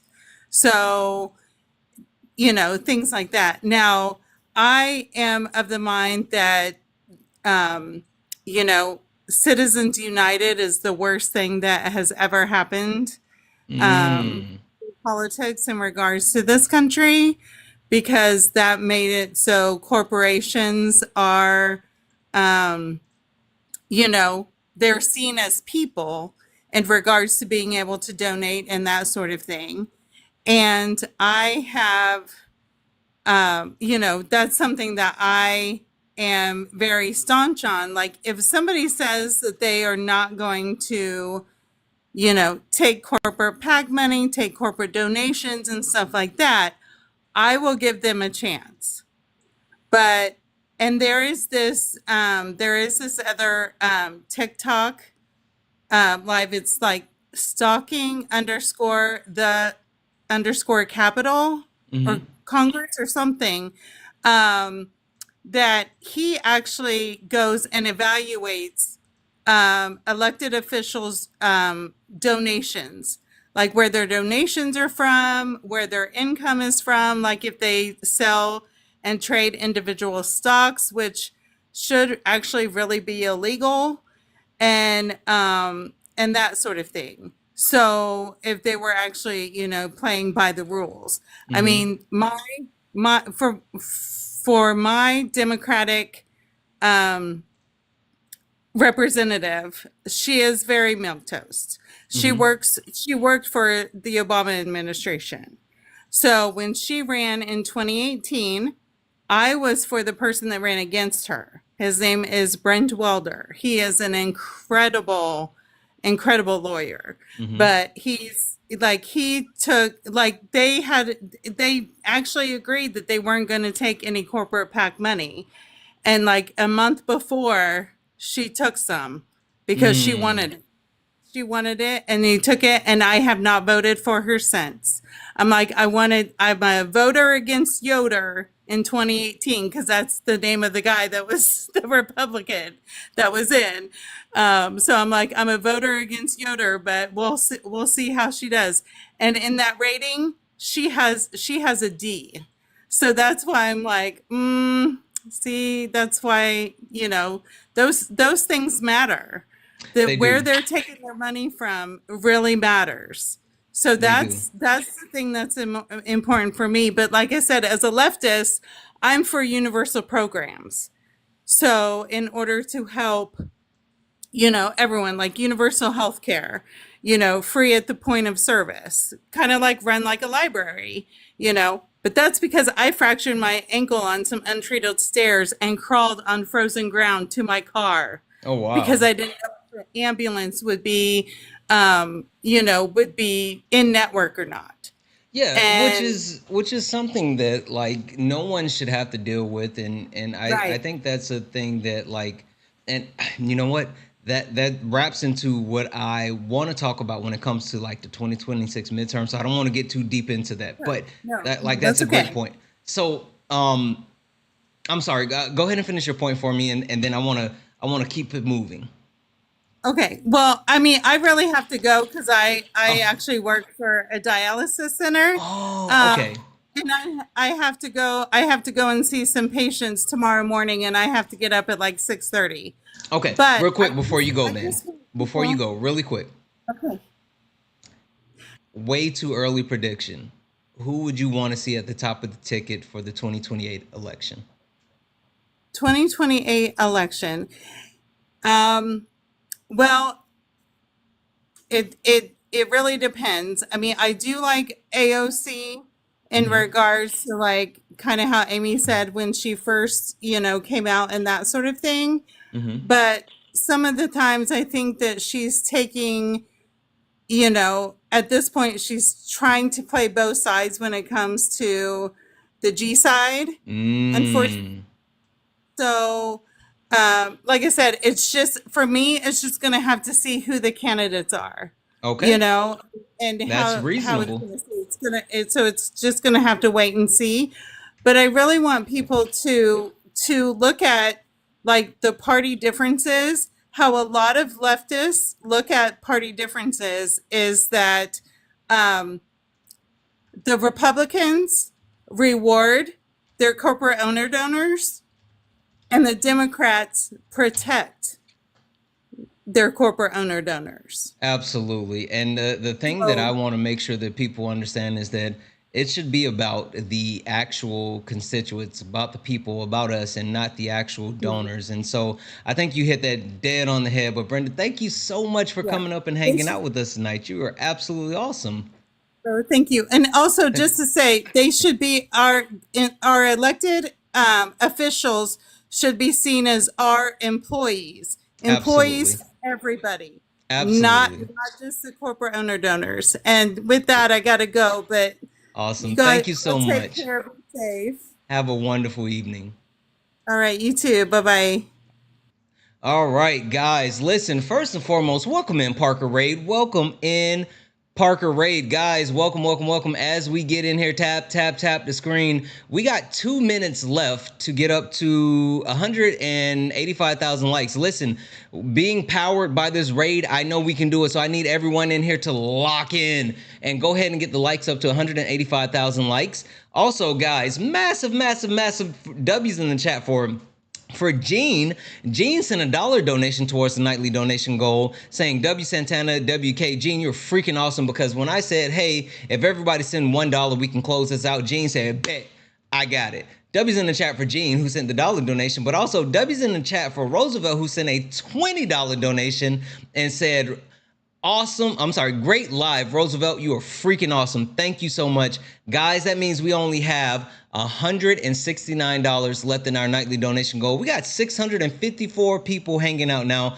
We can definitely knock out that nightly donation goal. Guys, if you'd like to support the live, Cash App, PayPal, Venmo, all the pay links are in the link tree in the bio. Santana Speaks for You, which is on the screen as well, right below the goal. Santana Speaks for You is the best way to support the live. Everything is accepted, anything is appreciated. If you're over on YouTube, welcome in Parker Raid over on YouTube. If you're over on YouTube, make sure you like the stream. Go ahead and give me a follow. And if you would like to support, you can send a YouTube super chat, and I will read that out. Now, guys, for anyone that's wondering what's going on, because you see me and I'm not debating or whatever, this is Late Nights with Santana. We are back with Late Nights with Santana, and that means that everyone is welcome. Any and everyone can join the conversation. It does not matter if you vote left, right, or if you're independent. We want to hear from you. So if you are interested in joining the conversation, we're talking about a house divided cannot stand. We're talking about the state of our states. We're talking about identity politics. We're talking about, which we're getting into next, the 2026 midterm elections. And we are also going to talk about reaching voters. With that being said, guys, again, keep tapping the screen, keep sharing the live, and freaking W's in the chat for Brenda. Brenda said, you know what? I'm gonna send you off with a bang. Brenda said, I'm gonna go, but you know what? I got something for you. W's in the chat for Brenda, who added $19 to the nightly donation goal and gave a fist. I know that's right. Guys, that means we only have $150 left in the nightly donation goal. We can take care of that. With that being said, listen, I said I had an unpopular opinion. I said I had an unpopular opinion that was coming after Brenda spoke. Where's my camera? Is this my camera?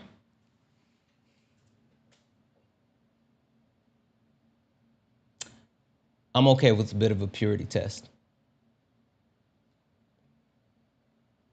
I said it. I know it might not be the most popular thing to say at this time, right? Especially when we are actively fighting an authoritarian, a fascist, someone who is literally at this moment trying to uproot the laws and upend us as a society. And we need someone that is going to fight back. Yes, I definitely understand that. I absolutely understand it. And I absolutely agree with the premise that, yes, we need a fighter. We need someone who is not going to bend over or take a knee or whatever. But while I believe in that,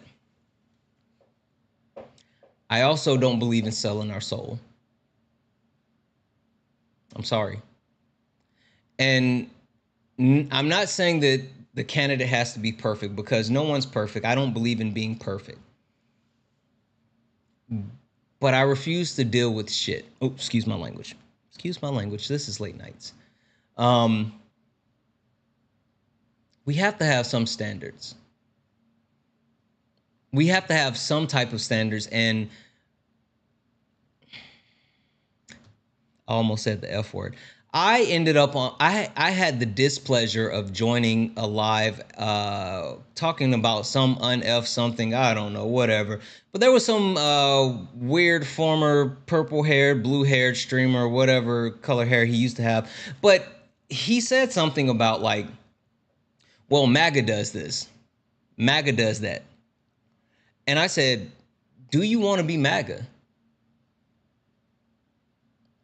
Do you want to be them? And I'm sorry, but I refuse to actually live by the same standards and morals as those people.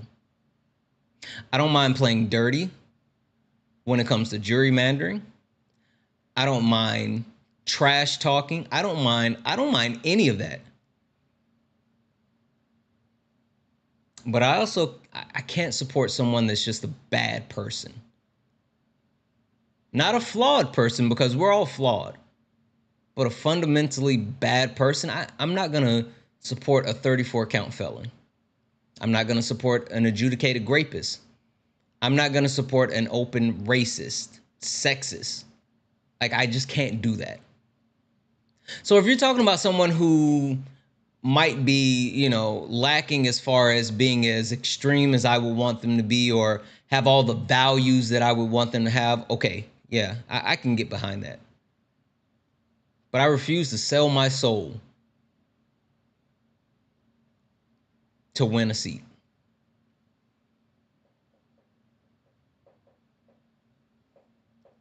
Might not be that popular, but I'm okay with a little bit of a purity test, guys. Sorry.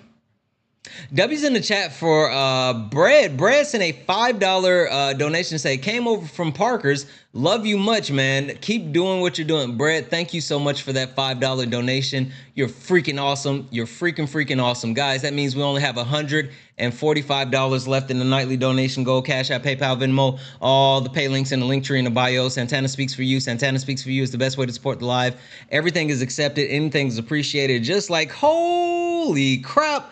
Massive W's in the chat for TLS over on YouTube, who sent a $50 YouTube super chat to say, I stand behind you, Santana, and your beliefs because they are mine. Listen, thank you so much for that $50 YouTube super chat. I really appreciate you so much. I agree. Like, there's nothing wrong with fighting fire with fire, but we can't lose ourselves. Like, that's how we ended up in the spot that we're in right now. Period. So this is what I'm gonna do really quick. Amy, Heart and Soul, and also Denise. I'm gonna swap you three out real quick. We got a couple of other people in the box, and I wanna make sure we get other people in. But I want to say thank you so much for coming up and joining the conversation. Absolutely, thank you all. See you soon. Ciao. Absolutely. For sure. Have a good day. Thank you. Kay, you wanted to say something? I don't think your opinion is unpopular. I think the problem comes in when the purity test is so high that no one reaches it. I think that's where we come in with the one issue voters and my line is this, and so they can't see the harm reduction. I don't think anyone would disagree with you, you know, having a backbone and saying like I'm not dealing with, open racism and stuff.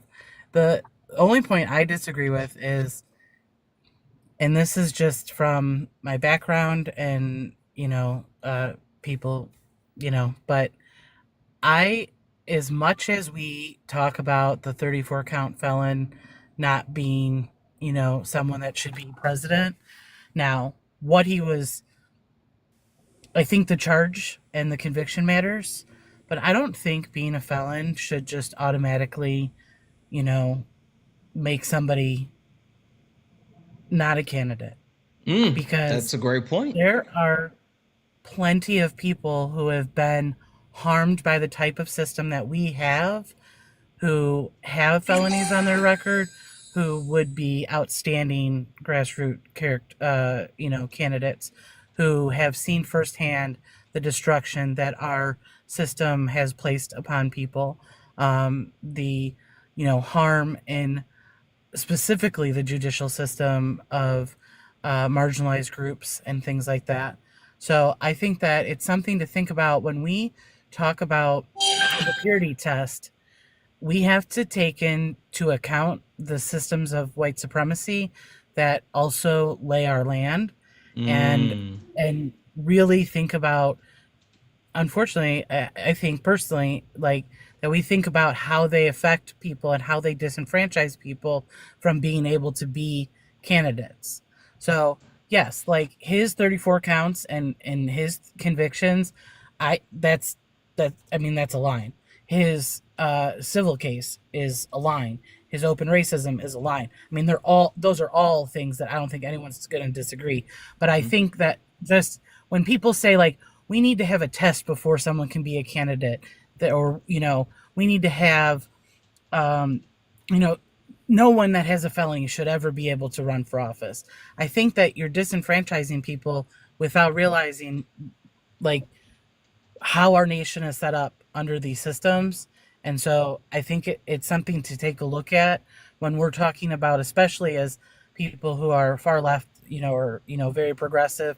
We talk about, you know, like abolishing, prisons, or abolishing the police, or defunding that. Those are all things that, you know, you got to take into account the whole thing. When you say those things, you have to be like, oh, well, then these people who were harmed by this system shouldn't be held back from obtaining, a piece or a seat at the table. Yeah, yeah, I agree, right? And like And I obviously, also agree with Michael. Sorry, civics test maybe. Like, yes, like right? you gotta tell me how a bill becomes a law. Like, I mean, the general stuff. You know what I mean? But I, like, in general, I'm just saying, like, when we say you should have to have a college degree, or when people put those labels on who can be a candidate, I think it really disenfranchises people who would be excellent candidates, but because of the lack of funds and poverty and marginalization, I think that's where some of our best candidates would be, are people who have lived and would really work hard for the average American. Yeah, yeah, I agree, and I think there's a lack of there's a lack of real people, right? And I think that's why people like AOC resonate with certain people so much, and then people like Mandani, right? The one thing that I really really really appreciate about Mandani is when they were doing the debate, and the question came up was like, hey, where's the first place that you're gonna go when if you become the mayor? And everyone was like, well, I'm going to Israel. I'm going to Israel. I'm going to Israel. And Madani said, why would I go to Israel? I have Jewish people that live here in my city, and I need to take care of them first. And I think that we get so far away from like politicians.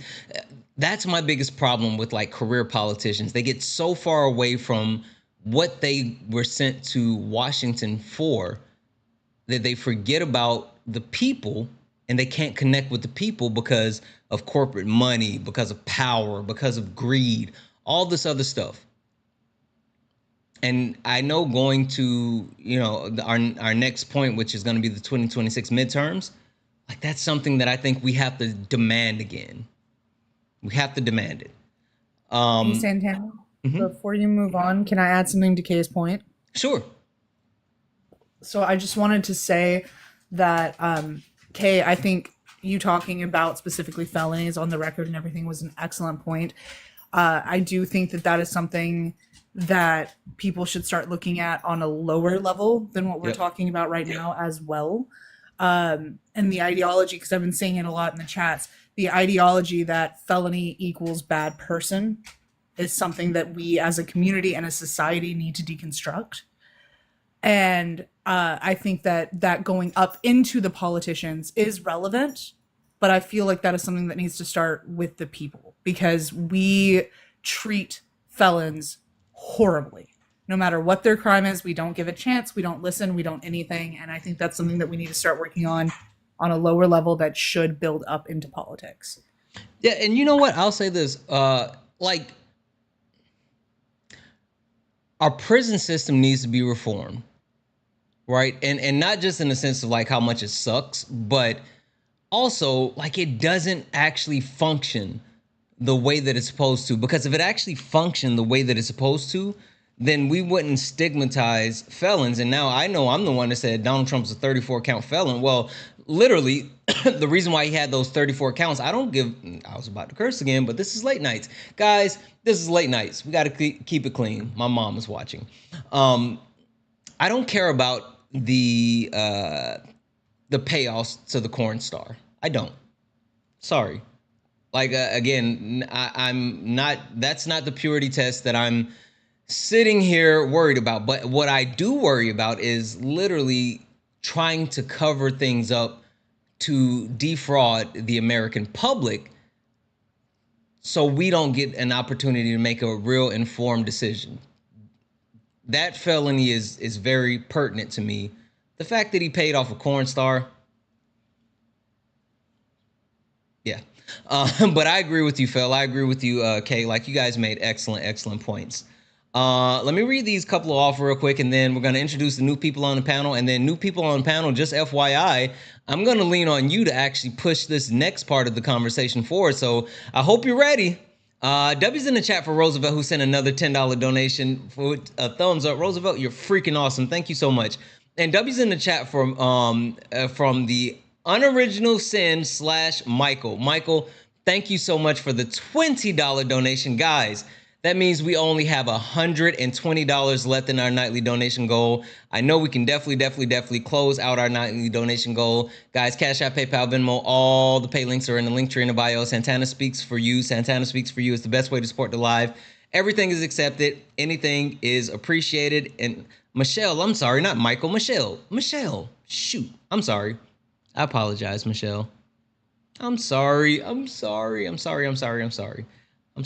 Michelle. W's in the chat for Michelle, guys, not Michael. I need to see 1,000,000 W's for Michelle. I'm so sorry, Michelle. Also, W's in the chat for Dora. Dora, it's not, Michelle. It's not okay. It's not. I'm sorry.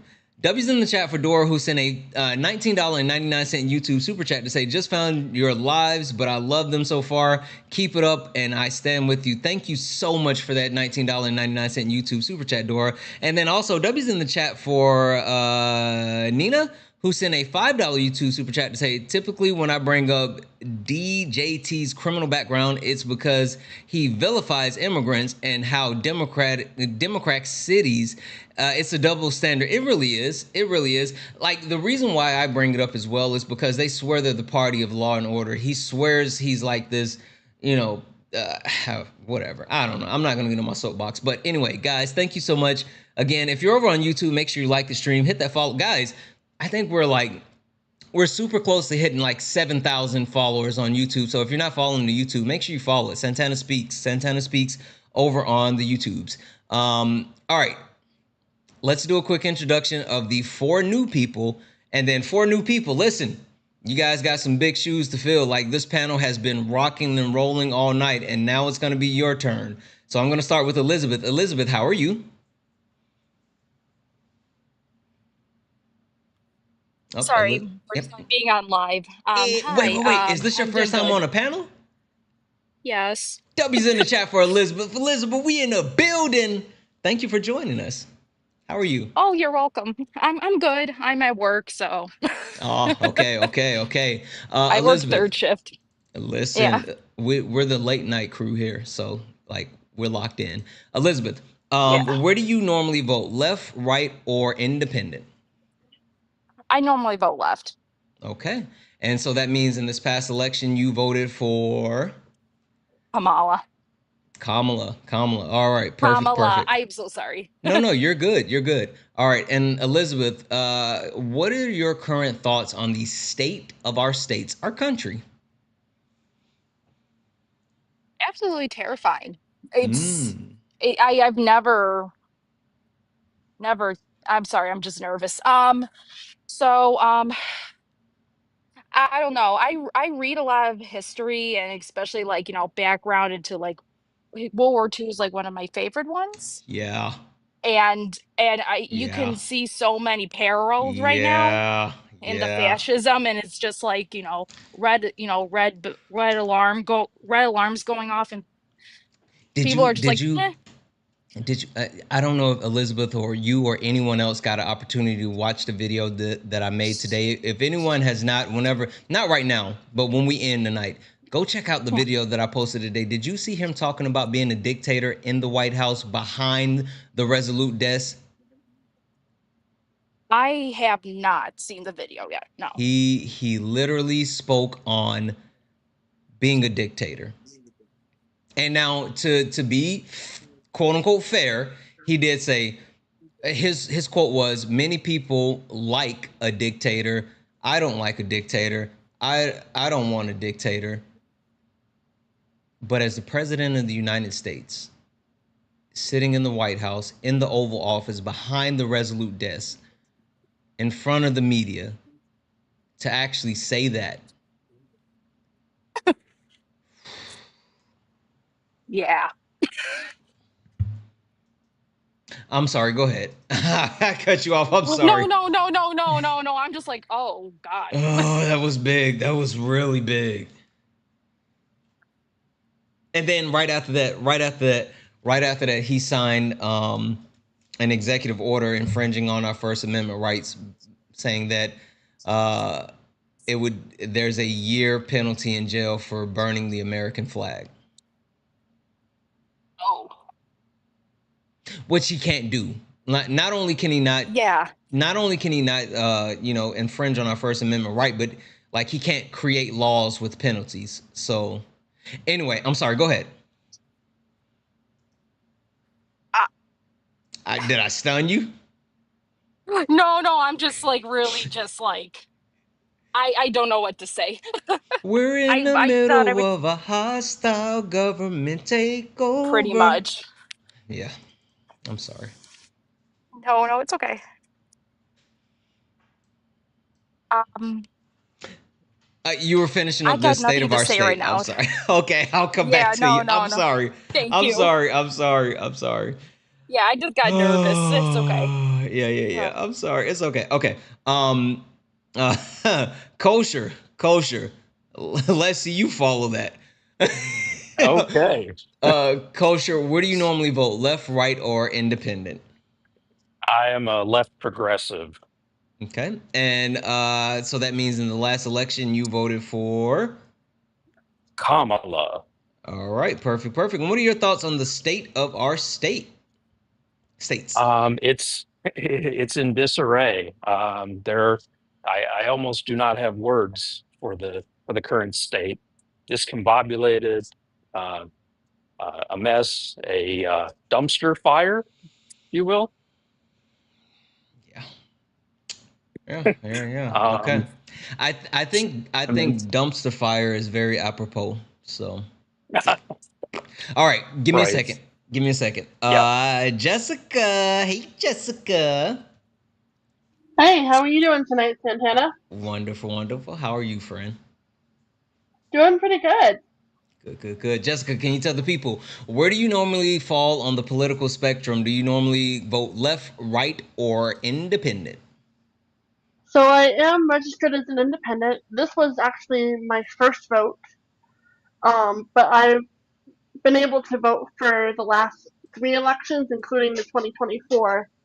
Um, but I wasn't actually registered to vote because usually I don't understand 100%. But this one was just so far um, like infringing that I just had to get involved and to vote for this one.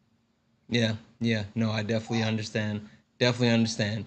What do you think about the state of our states?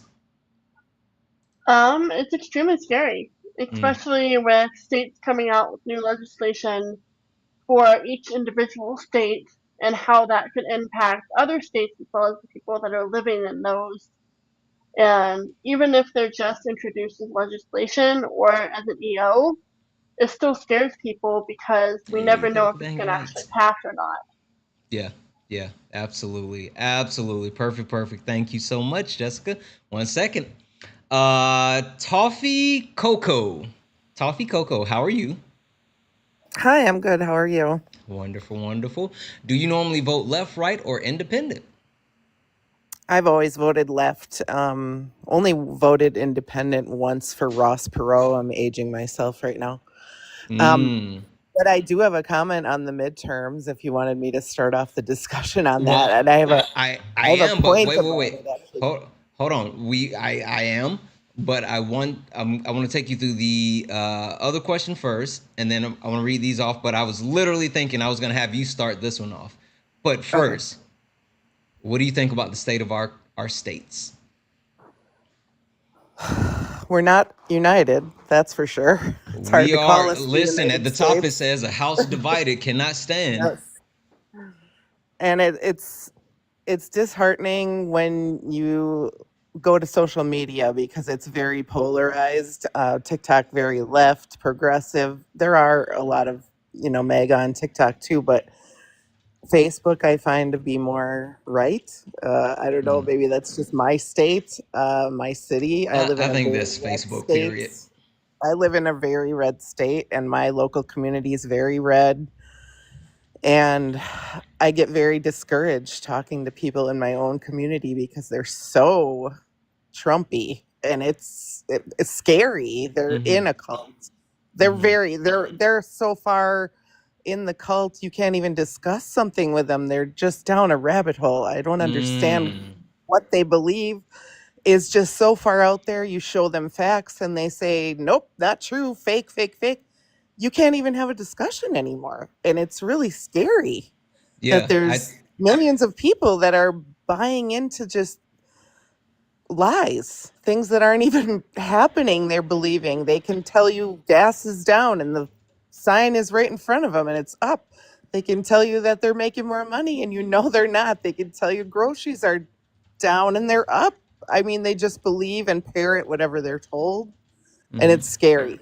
And then they turn around and say, we're doing that. And I know I'm not doing that because I don't listen to something someone else says and just parrot it. I go and look and find the answer. So I don't Yeah. know how they're convincing all these people to believe that. I don't know if it's lack of education. I don't know if it's looking for guidance. I don't know, if these people felt marginalized before and now they feel like they have a voice and a Well, leader. I I think don't know it's a what it lot of is. that. I think it's a lot of that, and as someone that often speaks to Trump supporters, I think that like finding a way to break through is sometimes it can be difficult, but then other times it can be pretty straightforward. And we're going to get into that because reaching voters is the last point that we have here. So I don't want to give too much of that away. But listen, really quick, because Jessica, I'm coming right back to you. You're going to have to start this one off. But let me say this, guys, massive W's in the chat for Samantha. Samantha sent a $10 donation towards the nightly donation goal, saying, thank you for your intelligence and empathy. Samantha, thank you. Thank you. Honestly, I really appreciate it. Not only the donation, but just you being here. I really appreciate you. And also, massive W's in the chat for Lauren, who sent a $15 donation towards the nightly donation going, saying, great late nights with Santana. Listen, we are back. We are back. Late nights is back. Can I be honest with you all for half a second? Chat, TikTok, YouTube, Twitch. Can I be honest with you guys for like a half a second? Just a half a second. I don't know if you guys caught my live earlier with sparring, but I needed late nights because sometimes like sparring is fun, right? Like, don't get me wrong, it's fun, it's high pace, it's energy, it's soundboard, it's all that good stuff. But man, like sometimes I feel like debating brings the worst out of people. And like earlier, it just seems like it was the worst of the worst of the worst. And I miss not having like reasonable, sensible conversations. And even with late nights, I know we can at times get people who have a difference of opinion, but they tend to actually have the ability to have a reasonable conversation, and I appreciate that, and I need that. So I needed late nights because holy smokes, earlier sparring it had me crashing. So not even gonna lie. But W's in the chat for Lauren. Thank you so much for that. And also W's in the chat for Jody, who just became a subscriber. You're awesome. Guys, that means we only have $95 left in our nightly donation goal. I know we can knock that out. I know we can. Guys, there's 553 of us hanging out. If 95 people send $1, we can close it out. Cash App, PayPal, Venmo, all the pay links are in the link tree in the bio. No, I didn't get my pizza. I had pizza rolls. Yes, that's right. Cheat code. If I can't get pizza, I do have pizza rolls. But Cash App, PayPal, Venmo, all the pay links are in the link tree in the bio. Santana Speaks for You. Santana Speaks for You is the best way to support the live. Everything is accepted. Anything's appreciated. If you're over on YouTube and you would like to support, you can send a YouTube super chat, just like Cindy Sean, who sent a $20 YouTube super chat to say, "You are amazing." Listen, Cindy, thank you so much for that super chat. You are amazing. All right. Jessica. I'm sorry, not Jessica. Tofi Coffee. Tofi Coco. 2026. Yes, 2026. I just had one point about I haven't heard too many people talking about this. Wait. Hold on. Let me set it up right. Okay. 2026 is next year, but to be more specific, 2026 is in 5 months. Let that set in, guys. Technically, I guess 4 months. Like, actually, technically, 2026 is in 4 months. I know the election isn't in 4 months, but 2026 is in 4 months. And I personally feel like there has been a lack of guidance overall as far as the midterm elections. So, Tofi Coffee, of course, I want to give you the floor to actually add what you have as far as what you have not heard people speaking on, but also I want to know, how do you feel about this 2026 midterm elections where it seems like we haven't even gotten out the blocks yet?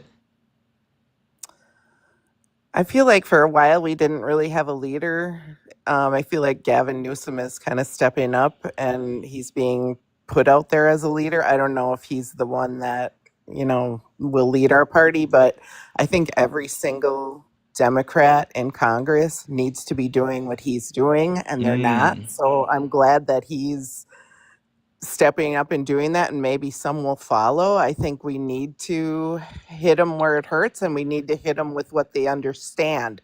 Unfortunately, that might mean going low, and that's what they understand. I feel bad saying that, but You shouldn't. You shouldn't feel anybody bad. gets in an argument with anybody and you go low when they need it. We have Can to. We have can to I do what we have to do. can I tell you a secret? And I'll say this, and this isn't just, listen, I don't recommend everyone who's listening try this, but I'll tell you this. Anytime that I'm debating a Trump supporter, they're more receptive when I insult them. Absolutely. That And they're gonna it's insult for you some first. weird reason that, like, once you start insulting them, they just like, okay, I'll listen. It's weird. Yep. Sorry. They It's like a respect weird fetish. that for some reason. It's so strange. I don't get it. Like, they're like, oh yeah, you got me. I'm like, oh, okay. Yeah, they even give you props for it. Yeah. But the point I was going to make about the midterms, that I haven't seen too many people speaking on. And I don't know, this might just be, I might have just pulled this out of my own mind, but this is the way I'm viewing things. I'm seeing a shift from extreme MAGA to more moderate Republican in a lot of the Republican parties, and people who were MAGA are kind of shifting away from that prior to the midterms. And there's even been a few MAGAs, and Marjorie Taylor Greene, as psycho as she is, she's even starting to speak out, against Trump now. But there have been a few MAGAs who have switched and said, now I'm going to be Democrat in more local elections and in more smaller elections. And I myself am thinking that we're going to see more of that, a lot more of that. But I'm skeptical, and I think it's a tactic. I think they're telling some of these hardcore MAGAs are going to run as Democrats and say they're on the other side, and then they're going to swap back. I'm worried about that. I can't look at a person who voted MAGA their whole life, then say, I'm now a Democrat, now elect me on the Democrat ticket and vote for them. No, you're not. Look at your history. So I want people to be careful of that when people are swapping. I think they're doing that to stay in office, and they're doing that to undermine us. I don't know. Maybe that's just me. Maybe I'm paranoid, but I have a hard time trusting anybody who voted for Trump ever for any reason. I have a hard time trusting anything they say because they believe all the lies and they speak all the lies. So I'm not sure. Maybe it's me. Do you think I'm crazy? I don't know. Well, and so I'll say this. I think there is a lot of not.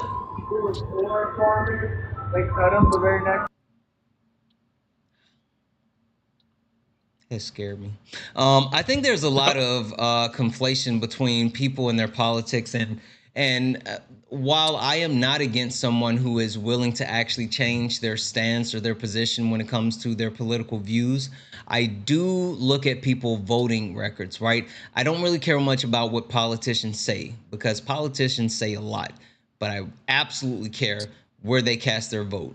And if there's someone who quote unquote calls himself a moderate, right? Like I think the best person that I can kind of a little bit attribute this to, and not so much, but like Justice Roberts, right, on the Supreme Court. He is a far staunch conservative, but the court has become so imbalanced that at certain times he votes liberal in order to like keep things a little bit balanced, but like, so if it's someone like that, I can kind of understand it. But I do think there is a need to actually keep an eye on those type of people in those type of situations. I'm not sure, but you know what? We'll keep an eye on it. Okay, let me read these off really quick, and then Kosher coming to you, Jessica coming to you, and then new people, and then we're gonna just pass around the panel. Freaking W's in the chat, guys. W's in the chat for Dion, who sent a $1 donation supporting the live goal. Dion, thank you so much for that $1 donation. That's when I said if everyone sends $1, we can knock it out. Dion said, bet, gotcha. Thank you so much, Dion. Thank you so much. I think it's pronounced Leah. Leah sent a $1 donation saying, I love tuning into your lives. Leah, thank you so much for that $1 donation. You are freaking far too kind. W's in the chat for Gene. Gene sent a $1 donation, said, I will never vote for the right. It's down ballot or bust. Gene, not gonna hold you. I get it. I get it. W's in the chat for Robert, who sent a $20 donation saying, keep up the great work. Robert, thank you so much. You are freaking far too kind. W's in the chat for Libby, who sent a $10 donation saying, oh, there's no message. But thank you. Hold on, wait. Let me make sure. I could have sworn there was a message. I guess not. But thank you so much for the $10 donation, Libby. W's in the chat for Charles, who sent a $5. Charles sent a $5 donation for me to sing. Why up you lying? Why you always lying? Oh my God. Stop lying. That was for you, Charles. Thank you for the $5 donation. And also, guys, what up, Phil? W's in the chat for Phil. Phil sent a $5 donation saying, let's keep the goal moving, Phil. I appreciate you so much. We absolutely just did that, guys. That means we're only $52 away from closing out the nightly donation goal. I know we can do it. Cash App, PayPal, Venmo, all the pay links are in Linktree in the bio. Santana speaks for you. Best way to support the live. Everything is accepted. Anything's appreciated. Freaking W's in the chat for Shay, who is over on YouTube. Shay, you know how much I love you. You always holding it down for us over on YouTube. She sent a $2 YouTube super chat. Says, Santana, where's your hat? Don't play with me. Don't play with me. I keep that thing on me. Just in case anybody want to listen. Just in case anybody ever want to think that I'm not always with it. I'm always with it. Always with it. Uh, and freaking massive W's in the chat for TSL 69419 over on YouTube, who sent $100 YouTube super chat to say, Actor MAGA God, when in God we trust was added to currency. It was 1957 when under God was added to the Pledge of Allegiance. When under God was added to the Pledge of Allegiance, it was in 1954, not 100 years ago. Absolutely. Like, I think a lot of people have missed the premise as far as how religion has been weaponized to actually oppress people in multiple ways. And literally a lot of the things that the right say that they stand against or, against or whatever, like literally it's been things that they've been propagandized into. Anyway, all right. Sorry about that, guys. Sorry about that. Kosher, the floor is yours. The Yep. floor is yours. 2026, All what you right, got? Santana.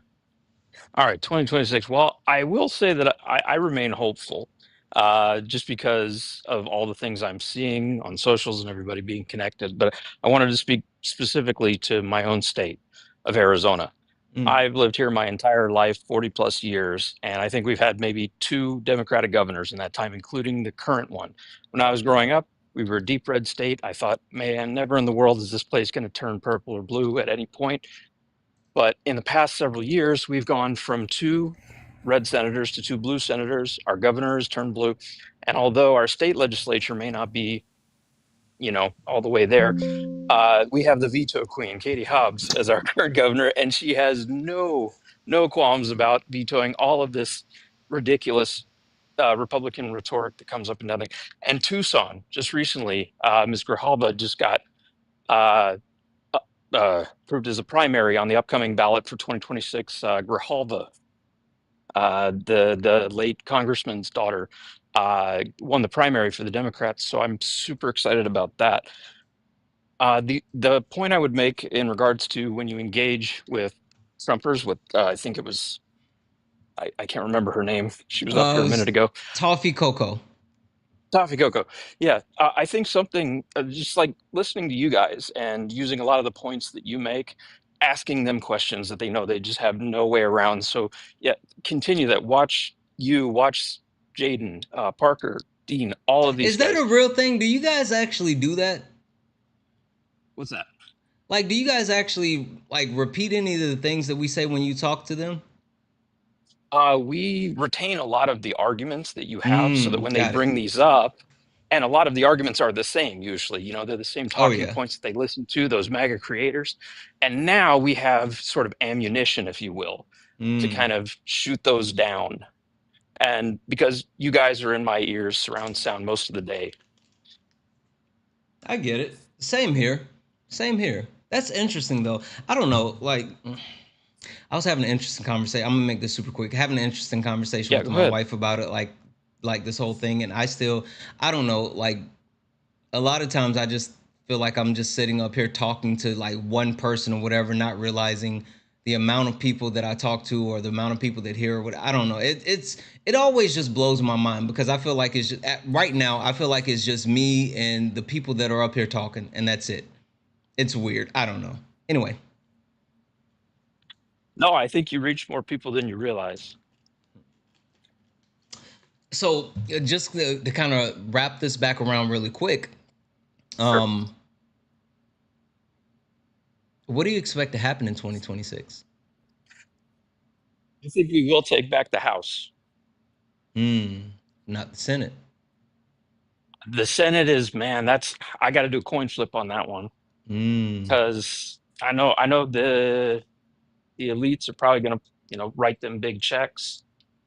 We saw what that can do. So I'm hopeful, but I mean, finance are so much harder because it's It statewide as is. opposed to It is. localized.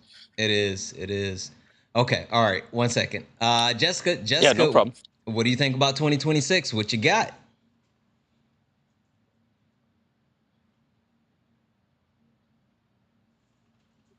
Sorry, I actually have to press the unmute button. I honestly don't know, to be fair. I really don't. I don't know a whole lot about the candidates in my state. Um, for that in particular, I don't know if I'm able to like vote for other states or if it's just strictly the state that I live in. Um, but I mean, like some of the other people said, we don't know whether or not they're just putting on a mask to get a vote and then it's going to be taken off as soon as they get a vote. I mean, because that's kind of what Trump did. He put on a Mm, mask in order to get all the votes and everything like that, and I then disagree. when he finally I disagree. I think that I think Trump literally said, Mask on. Fuck it, mask on. I think he took the mask off, and I think he made people feel comfortable with taking the mask off. Like I think Trump made people feel like even like yes, he did kind of a little bit, but like think about it. Even back in 2016 when he was making fun of the reporter with disabilities, the way that he talked about like Hillary Clinton and he was calling women dogs and all that, like he just made people feel comfortable with being like who they are. can I clarify real quick? I'm Yeah, yeah, sorry, I yeah, think yeah. you Go ahead, misunderstood Jessica. what I was reading. I'm sorry. So Go ahead. it's alright. His character, no, he definitely showed that through the beginning. He definitely made people more comfortable. Mm-hmm. What he put a mask on was the promises, like ending the war in Ukraine, You the got it. one about getting lower grocery prices, lower gas prices, um, getting more like for a minimum wage, and like no taxes on tips, no taxes on overtime. And those are the things that I think he put a mask on about, which is a lot of the stuff, including the e-files, that the MAGA Mm, supporters are now upset about because they feel like they have been lied to about a lot of the promises that he had made on his campaign. got it. Got it. Got it. Okay. Okay. Perfect. Perfect. Give me 1 second here. All right. So, guys, this is what I want to do. I'm going to read these off real quick, and then I'm going to introduce the two new people, and then we're just going to let it fly. We're going to let it flow. We're going to let it go. Let it go. Let it go. W's in the chat for Caleb, I'm sorry, Caleb, who sent a $2 donation saying, make it 50 to go. First night live, new follower, trying to convince myself to join the panel. Keep being awesome. Listen, if this is your first time seeing the panel conversation, welcome. Welcome, welcome, welcome. We've been doing late nights. Literally, I started doing late nights before I ever did sparring. So if this is your first time seeing me do late nights, I'm happy that you're here. We had a little bit of a hiatus because, some stuff was going on. But I'm back. And yeah, like this is my baby. Late nights is my baby. It's I'm super protective of this. And so if you do decide to join the panel, as you can tell, we have respectful conversations. Even when we have opposition, I don't do the like talking over each other. I don't do the like the back and forth, the yelling and all this other stuff. So like feel free. Any and everyone can request up for late nights. Now you might not always get up because the box kind of gets full and people want to get in, and someone who shall not be named tends to fuss at me about making sure that I rotate people out. But you're always welcome to join the panels with late nights. So W's in the chat for Caleb. Thank you so much. Guys, that means we only have $50 left to close out our nightly donation goal. $50. We can definitely do that. Cash App, PayPal, Venmo, all the pay links in the link tree in the bio. Santana Speaks is the best way to support the live. Everything is accepted. Anything's appreciated. If you want to support over on YouTube, just like boom, Shay sent a $2 donation saying, mean the hat on your head. You can't see it. How can you not see my hat? It's right here. What are you talking about, Shay? How can you can't see my hat? Can you guys see? I'm looking at the hat on. Shay, don't try to pull my leg. I can see my hat. What are you guys talking about? Anyway, W's in the chat for Torrit. Thank you so much for the $5 donations. And I would tell a joke about the number 288, but it's too gross. I don't know what that joke could be, but I'm here for it.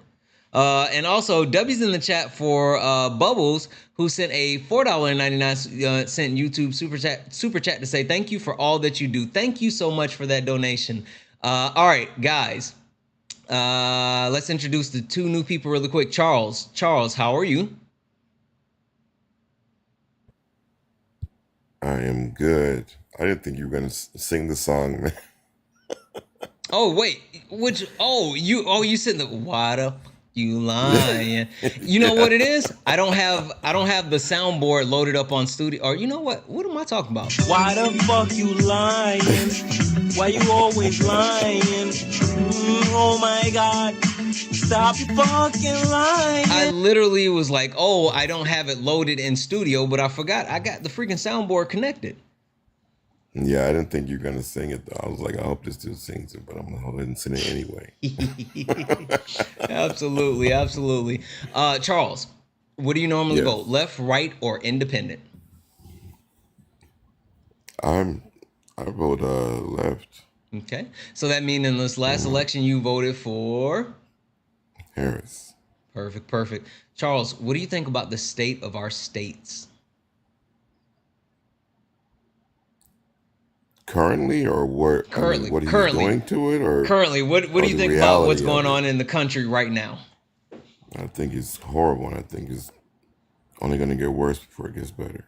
Really? Tell me about it. I just think that he's running on ego, and he's on his revenge tour, and he's trying to do whatever he can, and especially with the introduction of this EP files. Then now he's doing a little bit of scurrying and backpedaling, and he's afraid that these things are going to come out. So he wants to put everything that he can up and go after whoever he can. I definitely think there's something to that. I think that there is. I think there's been a cover up this entire time, and I think that he is literally leaning into whatever he can do to like keep away from releasing the files. And I think there's a lot of stunts around it. But you know what's wild? I think even if it came out, it wouldn't hurt him. I think these people will continue to support him. So I don't know. I don't know. I can't believe in that. And that's just saying for me to believe that people are just downright evil and disgusting to the core. And I know there's some people like that. He's one of them. But I can't believe that there's a mass amount of people that would actually stick and stay with him. Yeah. If those things came out and he was all over them, there's no way. Yeah. All right, give me a second here. C. Holly, how are you? I'm gonna send you a request to come off mute. C. Holly going once. Oh, there you are. Hello. Hey, how are you? I'm fine, and my name is Caleb. Caleb. Caleb. Hey, Caleb. Was that you that just sent the donation? No, but I've sent you a YouTube super chat before. I once called you Black Lightning. Oh, I remember you, How to Partner. I remember that one. Caleb, thank you so much. Caleb, let's get into it. Do you normally vote left, right, or independent? Well, I hate to say it, but I'm not registered to vote, but I lean left. I'm a liberal progressive.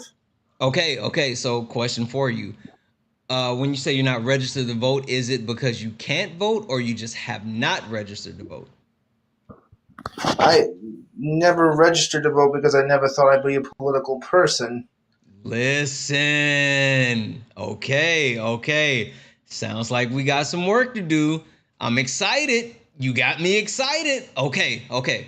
So you never thought that you would be a political person. so you never registered to vote, but yet now you're on a political live on a panel. Not only have you hung around and watched the different things that I've been involved in, but now you're involved in the conversation. What has you up here right now? Well, I knew you were doing this, and I've always wanted to come up with a lot of these lives, and I feel I have helpful input to share. Okay, go ahead. Floor is yours. Well, on the state of the states, I live in a red state of Oklahoma. Mm. And our GOP does not seem able to hold our state superintendent accountable. Mm-hmm. Oh, accountable. And that's really all it. I also work at a grocery store that apparently likes to cut hours, and has been quietly firing a lot of the courtesy clerks. Oh wow. Clerks. So I guess my question is, and I always like, I think about how things work because I used to live in a red state. Of course, I lived in South Carolina, but I was there at like the inception of Trump, right? I moved before I got to vote for Biden, and then I moved to the West Coast. I guess my question is for you, someone who is still there, and like how has things shifted for you being in Oklahoma after not only dealing with Trump once, but like coming through the Biden administration and now shifting back to the Trump administration? Like, have you seen a major difference, or like has it been more focused on your local? Like, what do you see in Oklahoma? Well, I once watched a video by Robert Reich saying that Trump's form of fascism is sort of wrapped up in Christian nationalism. Yes. He's promoted a fake war on Christianity. And yes. I noticed that because I went to a Christian school. Many of them felt that their religion was under attack. Now, this was a conservative Christian school. They liked him. I kind of stopped supporting him after the Jan 6th insurrection and after when he lied about the election. Yep. Action. And honestly, I didn't think anybody would vote for him again because his rise got so small. Yeah. It's interesting. I think there's a lot of people that felt like that they had a line, but then didn't necessarily have a line. And I think there's more people that need to clearly define like what's acceptable, what's not acceptable, and just all of those things. Okay, this is what I want to do. A couple of quick things for everybody. One, first and foremost, guys, W's in the chat for Andrew. Andrew sent a $11.22 donation. I just rounded up to 12 because I'm not going to do the math on that. But W's in the chat for Andrew, who sent that $11.22 donation and just said, good luck saving your country, rooting for you. Thank you so much, Andrew. I really appreciate it. I'm assuming that you're across the pond. But thank you so much for that donation, guys. That means that we only have $38. $38 left in our nightly donation goal. I know we can do it. 38 people sent $1. We can close out the nightly donation goal on our first night back at Late Nights. Cash App, PayPal, Venmo, all the pay links in the link tree in the bio. Santana Speaks for you. Santana Speaks for you is the best way to support the live. Everything's accepted and anything's appreciated. If you're over on YouTube, you can send a YouTube super chat. And again, I will read that out. Now, if you take a look at if you take a look at the timer there, like there, that means we're on a countdown to t-shirt time. For those who don't know, t-shirt time is the end of the live. So this is how we're going to do it. I'm going to open it up to the panel. I want to give everyone the floor, and I'm going to start with Kay because I like to pick on Kay. But I want to give everyone the floor. Santana? Yes. Santana, I'm about to drop down, but I was wondering if I could say one last thing. Sure. Give me 1 second. Okay. We're going to let Kosher say his one last thing, and then I'm going to give it to Kay. And Kay, yep. I would like for you to start at the Kosher, and I want to hear your expectations for 2026, and even more so, how do we grab those voters who either didn't vote or voted for the other side? I know you said there wasn't a need to get the moderates, but like, what do we do for those 5 to 10 million people that did not vote? So, KB, thinking about that for a second, Kosher, floor is yours. Yeah, I just wanted to give a quick endorsement to ResistBot. It's a left-leaning organization that allows you to automate letters that go out to your senators and local congressmen. You can just text the word resist, RESIST, to 50409, or just Google Say it again. ResistBot. Say it again. Say it again. Uh, Say it again. yeah. It's called ResistBot. Text RESIST, resist, to 50409. They'll send you text, and they'll alert you every day, like, hey, there's this initiative, stop Trump from doing this, stop his Secretary of Health from doing this, and it just keeps that movement going. And it'll say, do you want to send a letter? You just hit yes. It'll say, okay, we've generated a letter. How do you want to send it? Email is free. It sends an email to all three of them in a matter of seconds. Okay. Okay. That's really good information. Thank you for letting us know that. And also thank you for joining the panel. I really appreciate you. Yeah. Have a blessed night, Santana. All right. Thank you. You as well.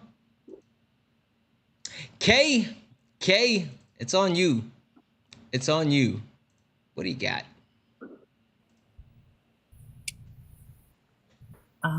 My expectations for 2026 Not what you want, but your expectations.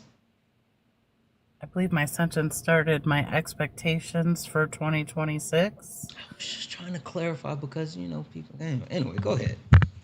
You just like picking on me. No, you picking on me. My expectations are that some seats will be won. I do think the Senate's going to be a little rougher. After I think it's 26 years, the senator in Illinois is going to be not seeking re-election. Durbin's not coming back. Could not be happier about that. We have Robin Kelly, who is a solid candidate. We don't have anyone that really just pops out with my values, so I'm having a look at, what the expectation may be for the primary challengers. But I think that some seats are going to flip. I do think that in the totality, I don't think we're going to see the mass flooding of a switch like people are thinking. I unfortunately think that the people who are so entrenched that we talk to, daily, like when we hear from sparring and stuff like that, the messaging just isn't there. There's no cohesive unit on the left. I really hope that that changes, but I don't feel good about it. And I don't think, to be honest, I agree with Kosher. I think it's going to get worse before it gets better. And so 2026 is not something that I'm super hopeful for. And I think that it's going to take a lot more people who look like me. And I think it's going to take time for people to be affected that aren't being affected right now. There are some people still just living life like nothing's changed for them. Yep. And I really think that that's a big problem. I think that until it affects them, no one's gonna start doing anything. And that's where I'm sad about that. But I don't think that personally, I don't think that Trump is anything really new. I think that we saw the Tea Party and they started quiet. And I think that the only thing that Trump did was like give a license for people to have that hatred, be vocal about it, and under the guise of some sort of patriotism, he thinks that what he's doing is helping the country. When I think deep down we all know that it's helping, um, like white men try to like stay at some sort of, you know, I don't know. It's depressing to think about, to be fair. Yeah. Yeah, I understand.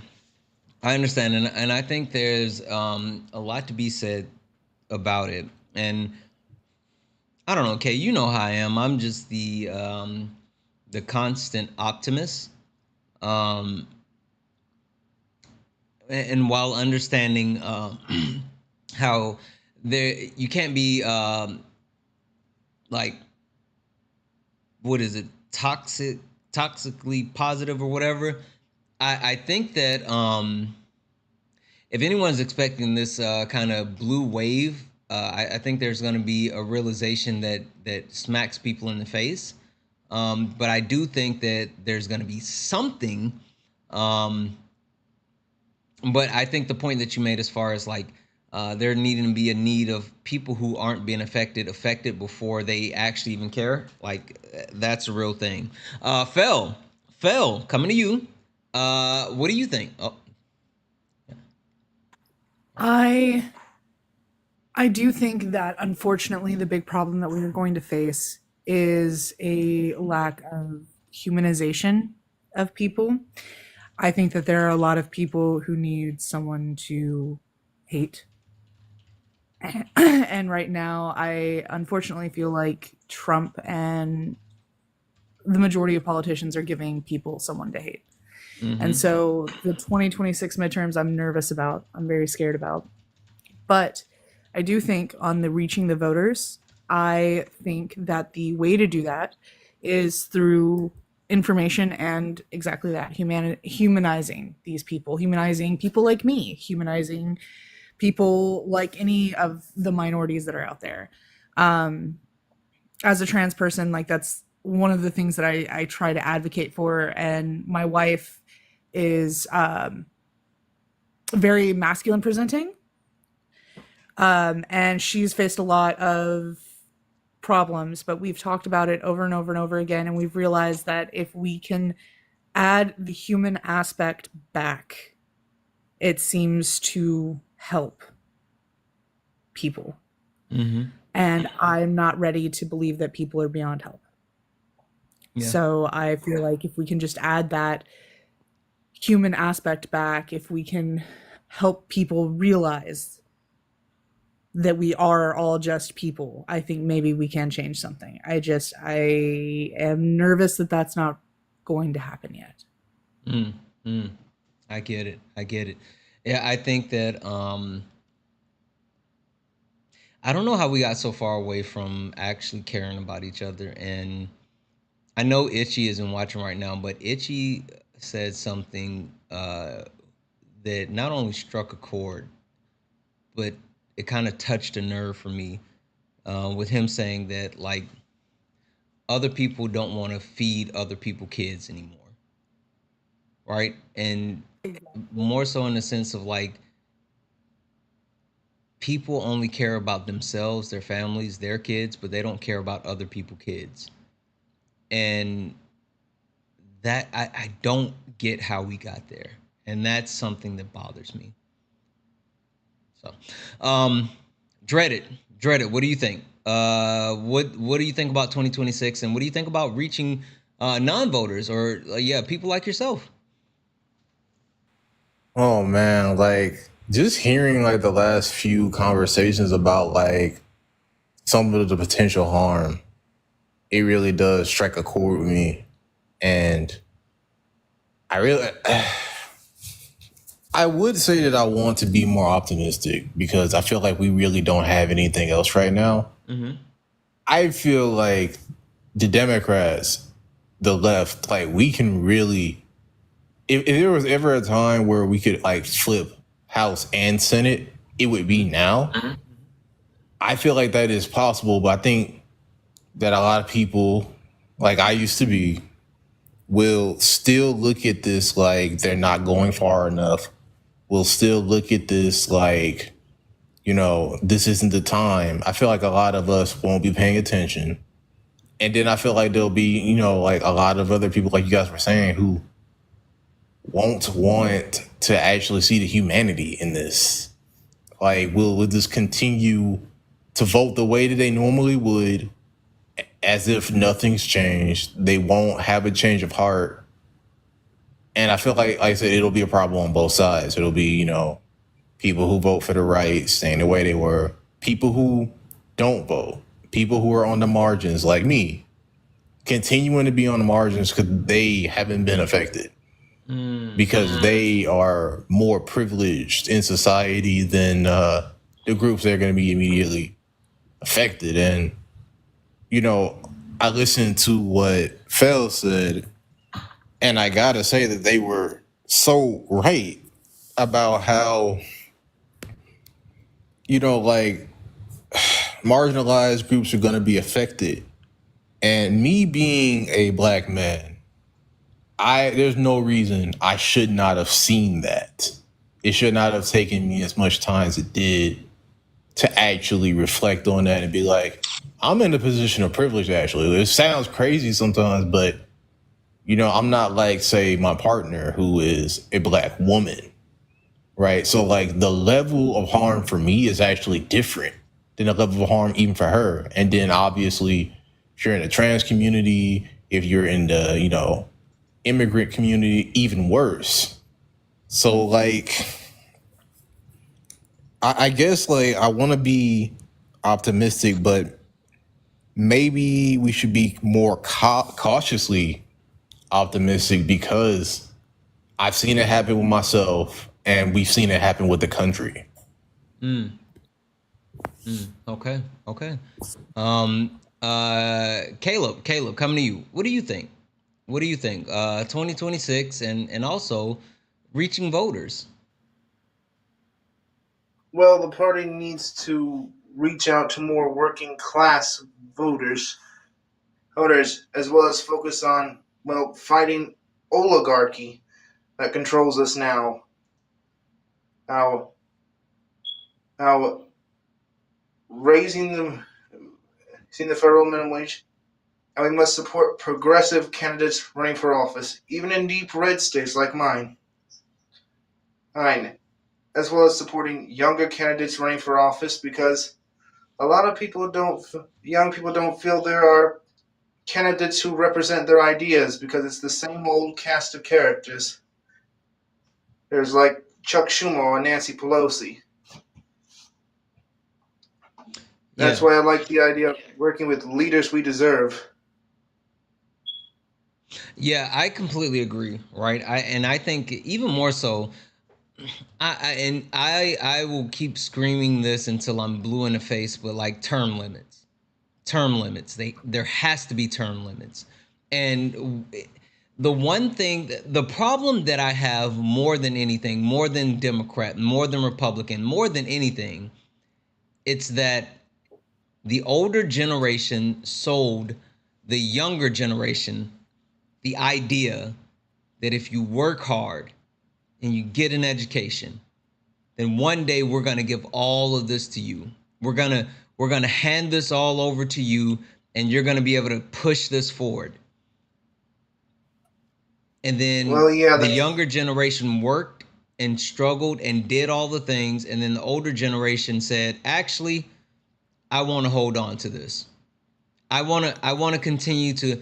Yes, I understand that it's like my time is past and I should be thinking about the next generation, but I don't care about the next generation. I'm going to pollute the air and the water now because I can make $1 now. Who cares? I won't be here in 20, 30, 40, 50 years. You figure it out. And so, like, you're absolutely right. Getting these Chuck Schumers, getting these Mitch McConnells, getting these Nancy Pelosi's, getting these Susan Collins, getting all of them out of office should be everyone's priority. And I don't care if you're a Republican or a Democrat. All of them should be out of office. Yep, take Hakeem Jeffries and Alyssa Slotkins with them. Oh yeah, fuck yeah. Excuse my language. Oh, sorry. Okay, all right, perfect. One second. I do want to talk about this young woman who's running in Illinois for its 9th congressional district. Her name is Kat Abdul Gaza. Mm-hmm. She's a Palestinian. And she's on YouTube. You can see some of her videos on what she's running on. What's her name again? Kat Abdul Gaza. Or at least I hope Can I you put it? pronounced Can you put it in the chat for me? Sure, Whenever if I you get a can- second, if you can type it in the chat for me. Sure, let me. No rush. Hold I just on. want to make sure I can get that name. All right. I want to come to Charles. Charles, what about you? What do you think? 2026, the midterm elections, and also reaching voters. What do you got? Yeah, I believe that we're gonna definitely flip the house. My big concern is the Senate. Hopefully, if we can do that, and if we can do that, then some things can. I mean, they can at least push back on the nonsense that he's doing. I don't know how effective that's going to be with the dictatorship he's trying to pull off at this point, but I don't know. I mean, the way that I think that we can reach voters is showing a bigger presence in this situation. I mean, there's so much talk about. I don't know how true it is. From what I've seen and the numbers that they presented about the election and how things look so crazy. What was that? Sorry, go ahead. Go ahead, Charles. Sorry. I don't understand why there's no pushback. Where's the effort? Where's the if you feel this way, if they feel that there's something nefarious happened with this election, then why not show more of a presence of we're doing something. We're gonna make sure that this election was actually not a rigged election or whatever the situation. I don't see any effort other than the same people, Jasmine Crockett and folks like that are doing things and trying to speak out and push back on Trump and the things that he's doing. And if we're not seeing it now, then what's going to bring the voters that have not voted back to do something if they don't even see that the Democrats are doing anything to try and stop any of this that's going on? Yeah, yeah. I think that's true, right? And I think the lack of fight is what everyone should be worried about when it comes to like grabbing the attention of the younger voters, right? Right. Because they don't the established Democratic Party doesn't have the fight. They don't have the fight. They don't have the understanding. They don't know how to utilize new media. They don't understand social media. They don't understand how to highlight the people that make them successful. And to Caleb's point earlier, like they're not pushing the younger people to the front, and that's Right. a massive turnoff. And it's funny, right? So I was watching Trump's speech, or not speech, his press conference at the White House today, and I listened to him speak, and he's an old fart, but like next I listened to JD Vance, who's younger, and then I listened to Stephen Miller, who's younger, and then hell, even Pete Hegseth, he's not super old, but you take a look across the board at like the Republican Party, and while Donald Trump is older at the top of the ticket, like a lot of their party is focusing on getting younger. And that's Right. something I don't necessarily see the Democratic Party embracing. And that's a problem. That's a problem. I agree. All right. All right. 1 second here. Jessica, what do you got? 2026 midterms and reaching voters. So I've got actually a little bit of might be an unpopular opinion on my end. So I think the main reason that we had a lot of non-voters is because of the fact that they felt like their vote wouldn't matter. So they just chose not to be involved in it, regardless of whether or not there was like a sliver of possibly making a difference or not. Mm-hmm.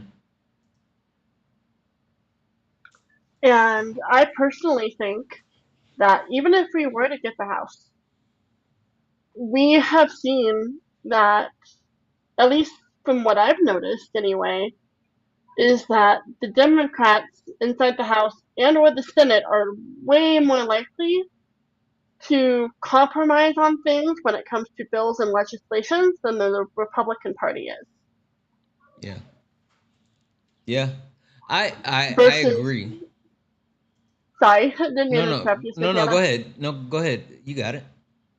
Versus the Republican Party that would rather the entire bill be scrapped and draw up a new one versus the Democrats that would end up more likely to be compromising and give up certain parts of it that could be beneficial just so that the Republicans can be quote unquote happy about the bill. Yeah. Yeah, I think there's a lot to that, and I completely agree. I think that there is a lack of. I've said this a million times. The thing that I respect about Republicans is when they have power, when they have that hammer, they swing that hammer. And so, for as hateful or as unpopular or whatever the thing is that they're trying to do, right? Like the BBB, right? Even their own party started to turn on the BBB. They knew that they still needed to pass the BBB because that's where their bread is buttered. And so, yeah, like I don't know. Like when they have power, they utilize their power. So, Kay, I see you got your hand up. So I just what you just said kind of like it makes me angry because to give Republicans or MAGA the credit that they, use the hammer, I think we're not seeing that. I Mm-hmm. think that when ruling by executive order and then only passing this legislation here with the BBB, I genuinely don't think that those Republicans thought that that's where their bread was buttered because their constituents came out in mass saying that this is going to harm us, and they did it anyway because most of them already knew that they weren't going to be seeking another term. And I think that is like I think we have to really look at the way, like, I don't think any credit should be given to how the Republicans, are doing what they're doing because most of it is unconstitutional and getting hung up in courts. And now we have a court that seems extremely biased. Um, and I think that our only hope when it comes to the 2026 election is one, to really vote local because that's going to change like our school districts and like that kind of thing, our city councils, our mayors, like all anything that is up for grabs needs to be really looked at. And I think one thing that we keep failing as the left, but like when someone young like David Hogg comes up and I don't agree with everything he says, but when he says, "Hey, let's primary these people. Let's primary these people. I don't care if they're incumbents like that they're going to run again. Let's primary them with younger people with, and then the DNC turns around and is like, "No, we can't do that." That just shows a lack of actual like progressiveness in the Democratic Party. So, knowing full well that in the future we need to look at things like in a in a step-by-step manner, but we have to look at ranked choice voting. We have to look at having multiple parties. We can't just have this two-party system. We have to be looking at a more progressive party. Like, other countries are doing it so much better than we are, and they're having representatives. And so I don't give any props to the Republicans or the way that they do anything. And that might be unpopular with you.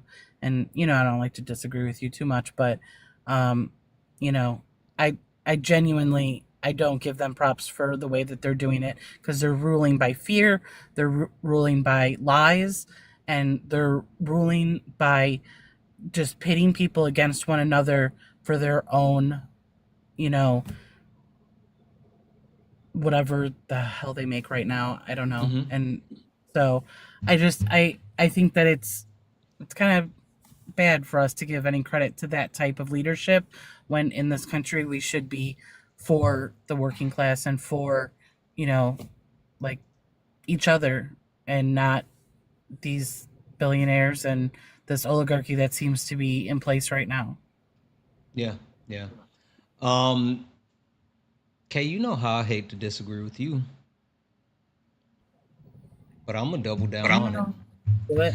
I'm gonna double down on it. Like and maybe I don't know what I'm about to say, if it's gonna change your opinion or not or whatever. But like I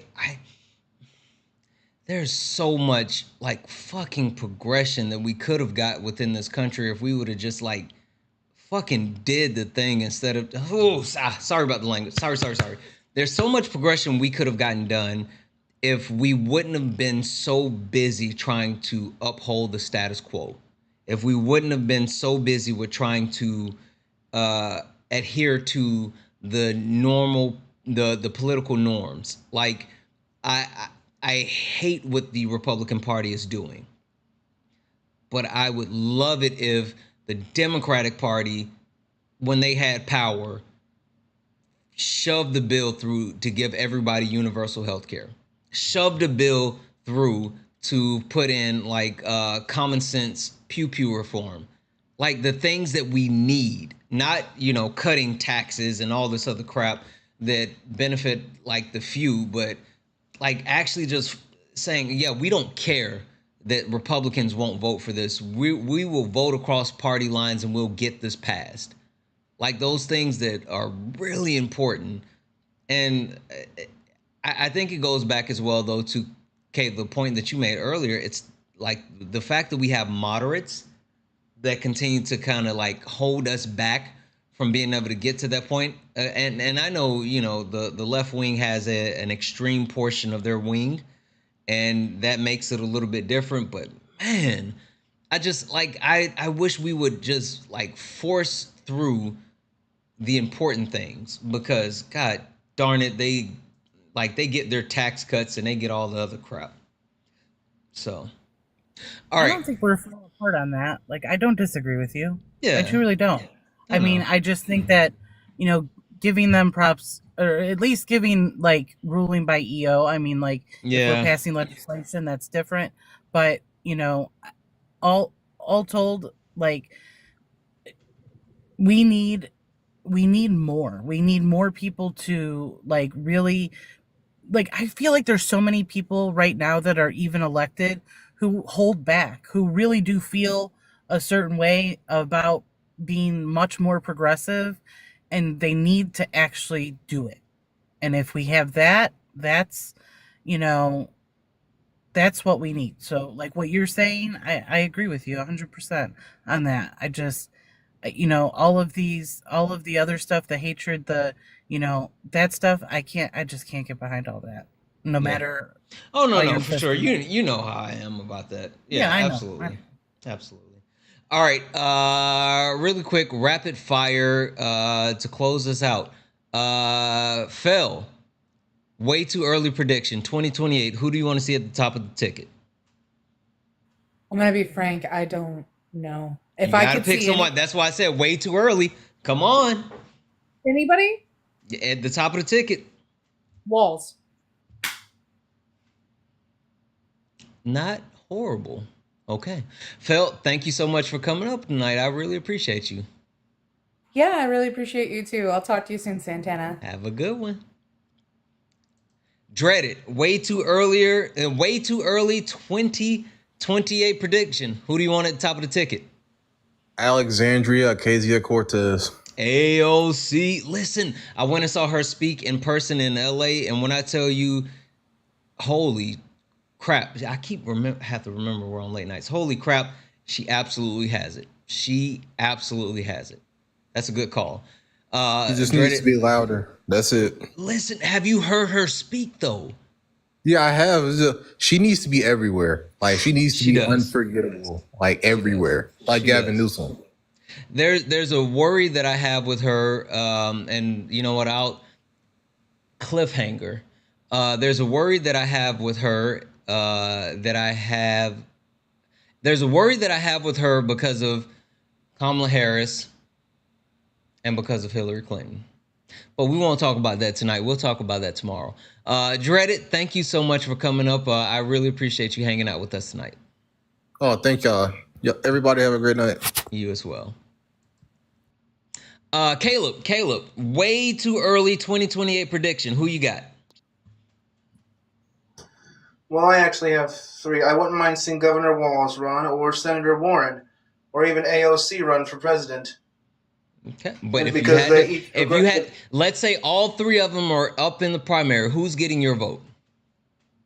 Well, I gotta say AOC because she's younger, more passionate, and means what she says, and won't obey by the establishment rules. Okay. All right. Perfect. Hey, Caleb, thank you so much for coming up and hanging out with us tonight. I really appreciate you. Oh, thank you. My honor. Thank you. Have a good one. You too. Jessica, way too early prediction 2028. Who you got? Honestly, I think Murgami. Really? Yeah. He's done. How do you square that circle? I think he's different. I don't know a whole lot about him, but either him or Harris, honestly. I think I think that the issue with that is like he still even gotta win in New York. Like that's the problem. But I did say way too early 2028 edition, so I'm gonna give it to you. Jessica, thank you so much for coming up. Yep. Have a good night, Santana. Have a wonderful evening, friend. Thanks. Charles. Yes. Way too early 2028 prediction. Who you got? Isaiah Martin. I'm playing. Ain't no way. I was about. Hold on for half a second. That's my dream for him, though. I'm really? definitely behind that young man. Yes, for sure. Okay, hold on 1 second. Give me a second.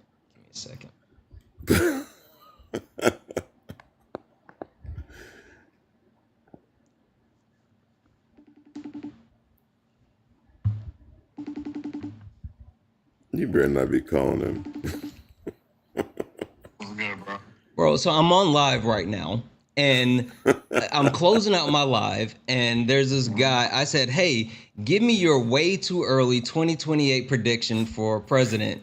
Tell me guess who he just said? Isaiah Martin. Ain't no way. What are we doing? What are we doing? So I even have a maggot. Yeah, whatever. Well, how about we have you take care of Texas first? Do that for real. Do that. Oh man, that's all right. badass. Man. You want to say bye to the stream real quick before I hang up on you? Yeah. All right, hold on. I'm gonna put you in front of the camera. Like you got like eye boogers and shit. Wipe all that out. Hold on, I'll put you on the camera. You ready? All right. What's up, What's up? Man, I love y'all. I'm doing debate prep right now. You know, I got on Thursday our big televised debate. It's gonna be crazy. But I'll see everybody soon. In the meantime, Santana out here cooking. All right, bro. Get some rest. Have a good one. That's hilarious. I don't know if he can get my 2028 vote yet. He hadn't earned it, so I don't know. Anyway, I appreciate you coming up, Charles. Hey, if he does, he put you in the cabinet. And listen, I don't know. I got some skeletons in my closet. I don't think they're gonna let me run for nothing. Man. Listen, look at all these people they got up right now. You can easily get up there. All right, All man. right. Thanks for having me. I appreciate you. Have a wonderful evening. Kay. Santana. What'd you think about our first night back? I loved it. I missed it so much. Right? I missed it so much. It's like a palate cleanser. Not even gonna lie.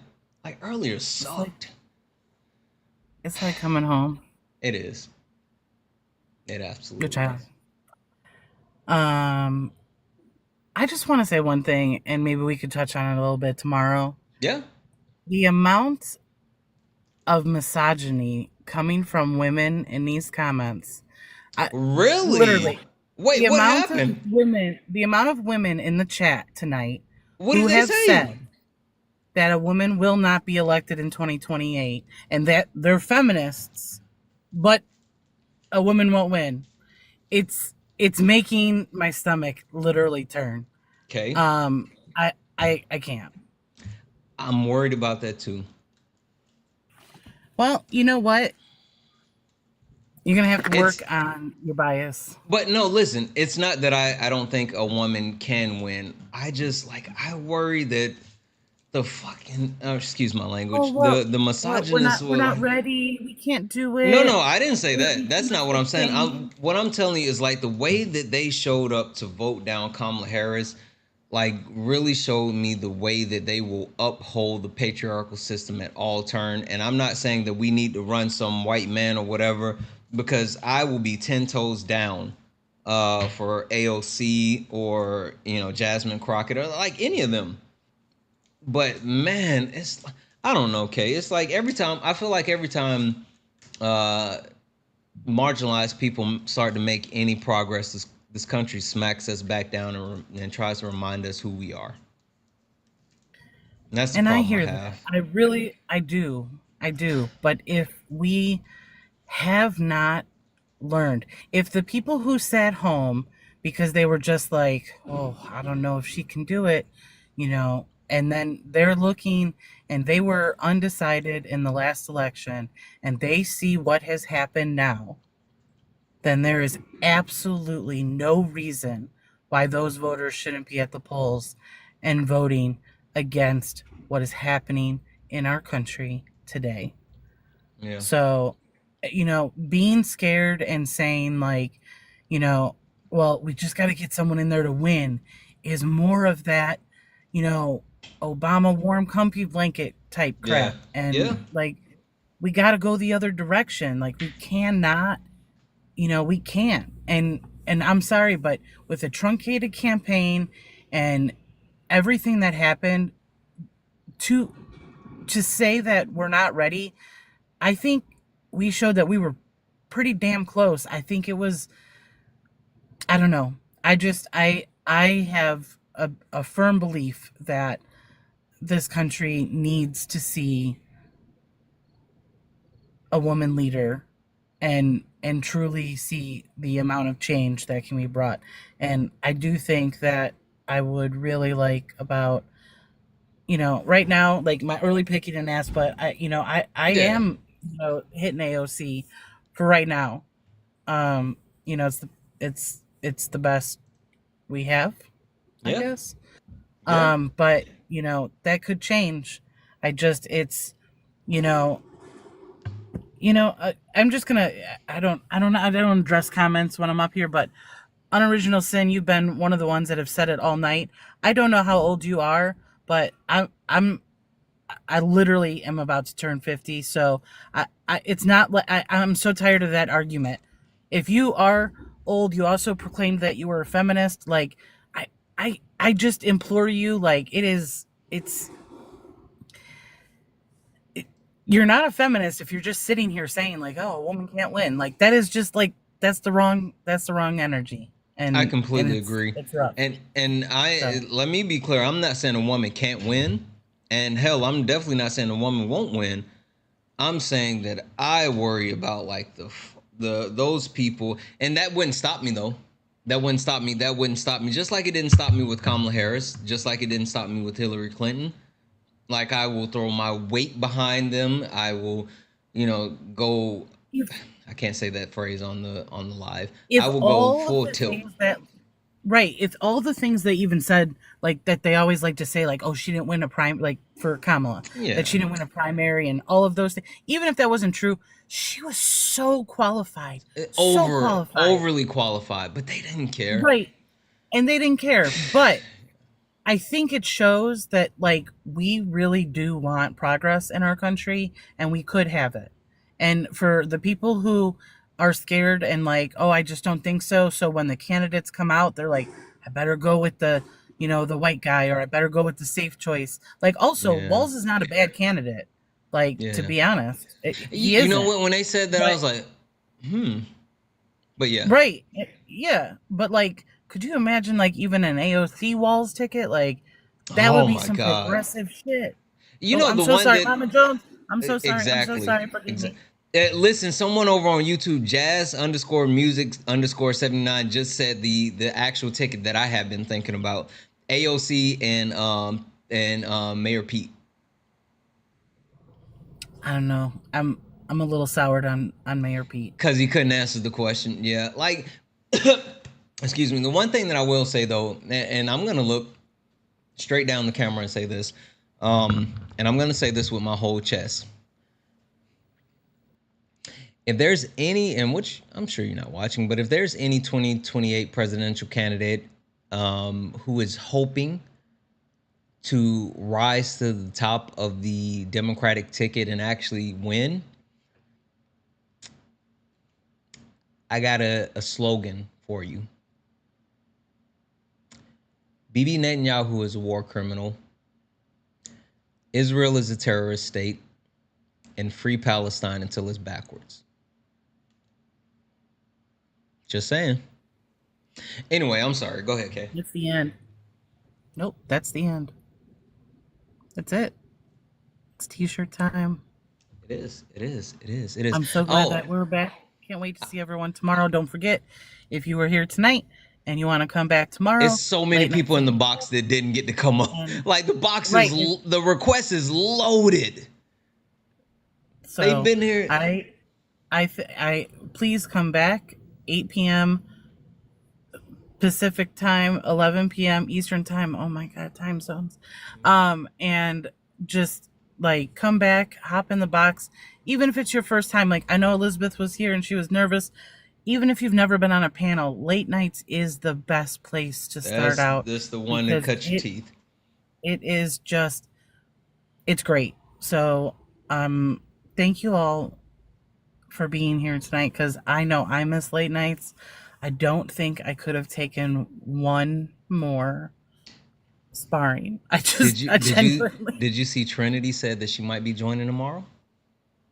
No, what I saw was Trinity said, I will join tomorrow. That's what I read. Trinity, we're holding you to it. We're holding you Monday, to it. Tuesday, Wednesday, yes. Mm-hmm. Yeah. All right. One more quick. W's in the chat for Pippi. Pippi, I put thank you on the screen, but I never got to call it out. And Kay, like I appreciate this one. Pippi sent a $40 donation to close out the nightly donation goal and said, Sweden is on your side. Here's the rest of the donation. Kay, I freaking like every time that because I see it a lot, not only like here, but over on the YouTube, I see this a lot. We have such an international reach. It's insane. Like it blows my mind. It's wild that we reach all around the world. It's crazy that people in different countries watch this. Australia, Sweden, Denmark, like it's wild. I recultivated my For You page with World Talk. World Talk is amazing. And I think that I was missing out for a long time. But, I've had the privilege of living in other countries and seeing how things work in those countries. And I think that's why I'm always so adamant about, like, those countries have been around for a long time and they've gone through their trials and their tribulations. And that's why I'm like, we got like a cheat code. Like, we could skip the bad part Yep. and Yep. we could get to the good part. And so that's why I feel like the progress that we need to see, you know, we need universal health care in this country. There's no reason this country should not have that. There should be no reason why, I'm one of few providers that offer low cost or no cost care. There shouldn't be, this, insurance barrier. There shouldn't be unqualified people on phone calls with me, deciding care for patients. Yeah. There, like, none of that should be part of it. And this system that we have, we just absolutely, it has to change. We have to progress. Yep. And we can't do that with safe choices. We have to be bold, loud, and we have to move forward. I completely agree. Completely agree. Let's do it again tomorrow. Let's do it and again hear some more tomorrow. voices. Absolutely. Okay. Thank you so much. I appreciate you. Have a good night. Have a good night. I just saw something over in the YouTube chat, and I want to call it out because I need to call it out because I got to call it out because we're going to call it out. Guys, happy birthday, Julia. Happy birthday, Julia.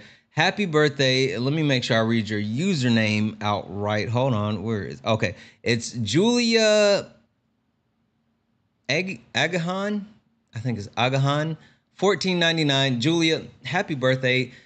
I'm so happy that you actually spent your birthday evening or going into your birthday morning here with us on Late Nights. Many more blessings and happiness going your way. Happy birthday. Guys, we're going to do this again tomorrow. We'll be back tomorrow. We'll be back tomorrow for another Late Nights with Santana, 11 p.m. Eastern, 8 p.m. Pacific. YouTube, I need everyone on YouTube to hold on. YouTube, don't leave. Don't leave. Don't leave. I set it up so we're going to raid Carbon. Like, I figured out how to do YouTube raids. Super cool. I need everyone to raid Carbon for me. Everyone raid Carbon for me. I want to see his expression when we do a raid. So we're going to raid Carbon over on YouTube. And I want to see that expression. Actually, let's do a Carbon raid on both YouTube and the TikToks. So we're going to raid Carbon on YouTube and the TikToks. All right, let's hit this outro. Yeah, this ain't your regular panel. Nah, we speak the truth. Late Nights with Santana and Mama Jones watching. Better keep it clean. Let's go. Late Nights, truth in the convo. Everybody get a seat at the table. From the block to the books, we mindful. No screaming, just dreams in the Bible. One mic, one voice, we build bridges. Guys, from the world's big issues. It was a heck of a night. It was a heck of a night. I'm so glad to be back with Late Nights. This is truly my baby. Thank you guys for making it special tonight. I look forward to seeing you guys again tomorrow. If you did not listen, there were a ton of people in the box that did not get an opportunity to get up here. Listen, come back tomorrow, and I promise you I will get you up. Also, guys, remember, if you're a subscriber, you have a fast pass to join the panel. All you have to do is be in the Discord and drop that you want to use your fast pass, and you get up to the panel. Subscribers, don't forget that you have a fast pass to join the panel with Late Nights. Use your fast pass if you're trying to get up here. Anyway, I'm going to get out of here, guys. Thank you all. Thank you. We're going to go raid Carbon. Carbon says we're going to go raid Carbon. YouTube, hang tight. You should automatically get a link to actually redirect you there. Where's the Discord? It's in your, if you're a member over on YouTube, you have to be a member. You have to be a member on YouTube or a subscriber, and it's in the link in the information. So if you're not a member on YouTube, go ahead and grab a membership, and then you can get in. Anyway, guys, we're going to get out of here. Thank you for all the taps, the likes, the gifts, the shares. Thank you for being here. Thank you for being amazing. I love you all. Thank you so much. And as always, peace. Santana hold it steady when it might get hot, but we ain't here to fight. We here to connect the dots. Weekly talk. topics. Hard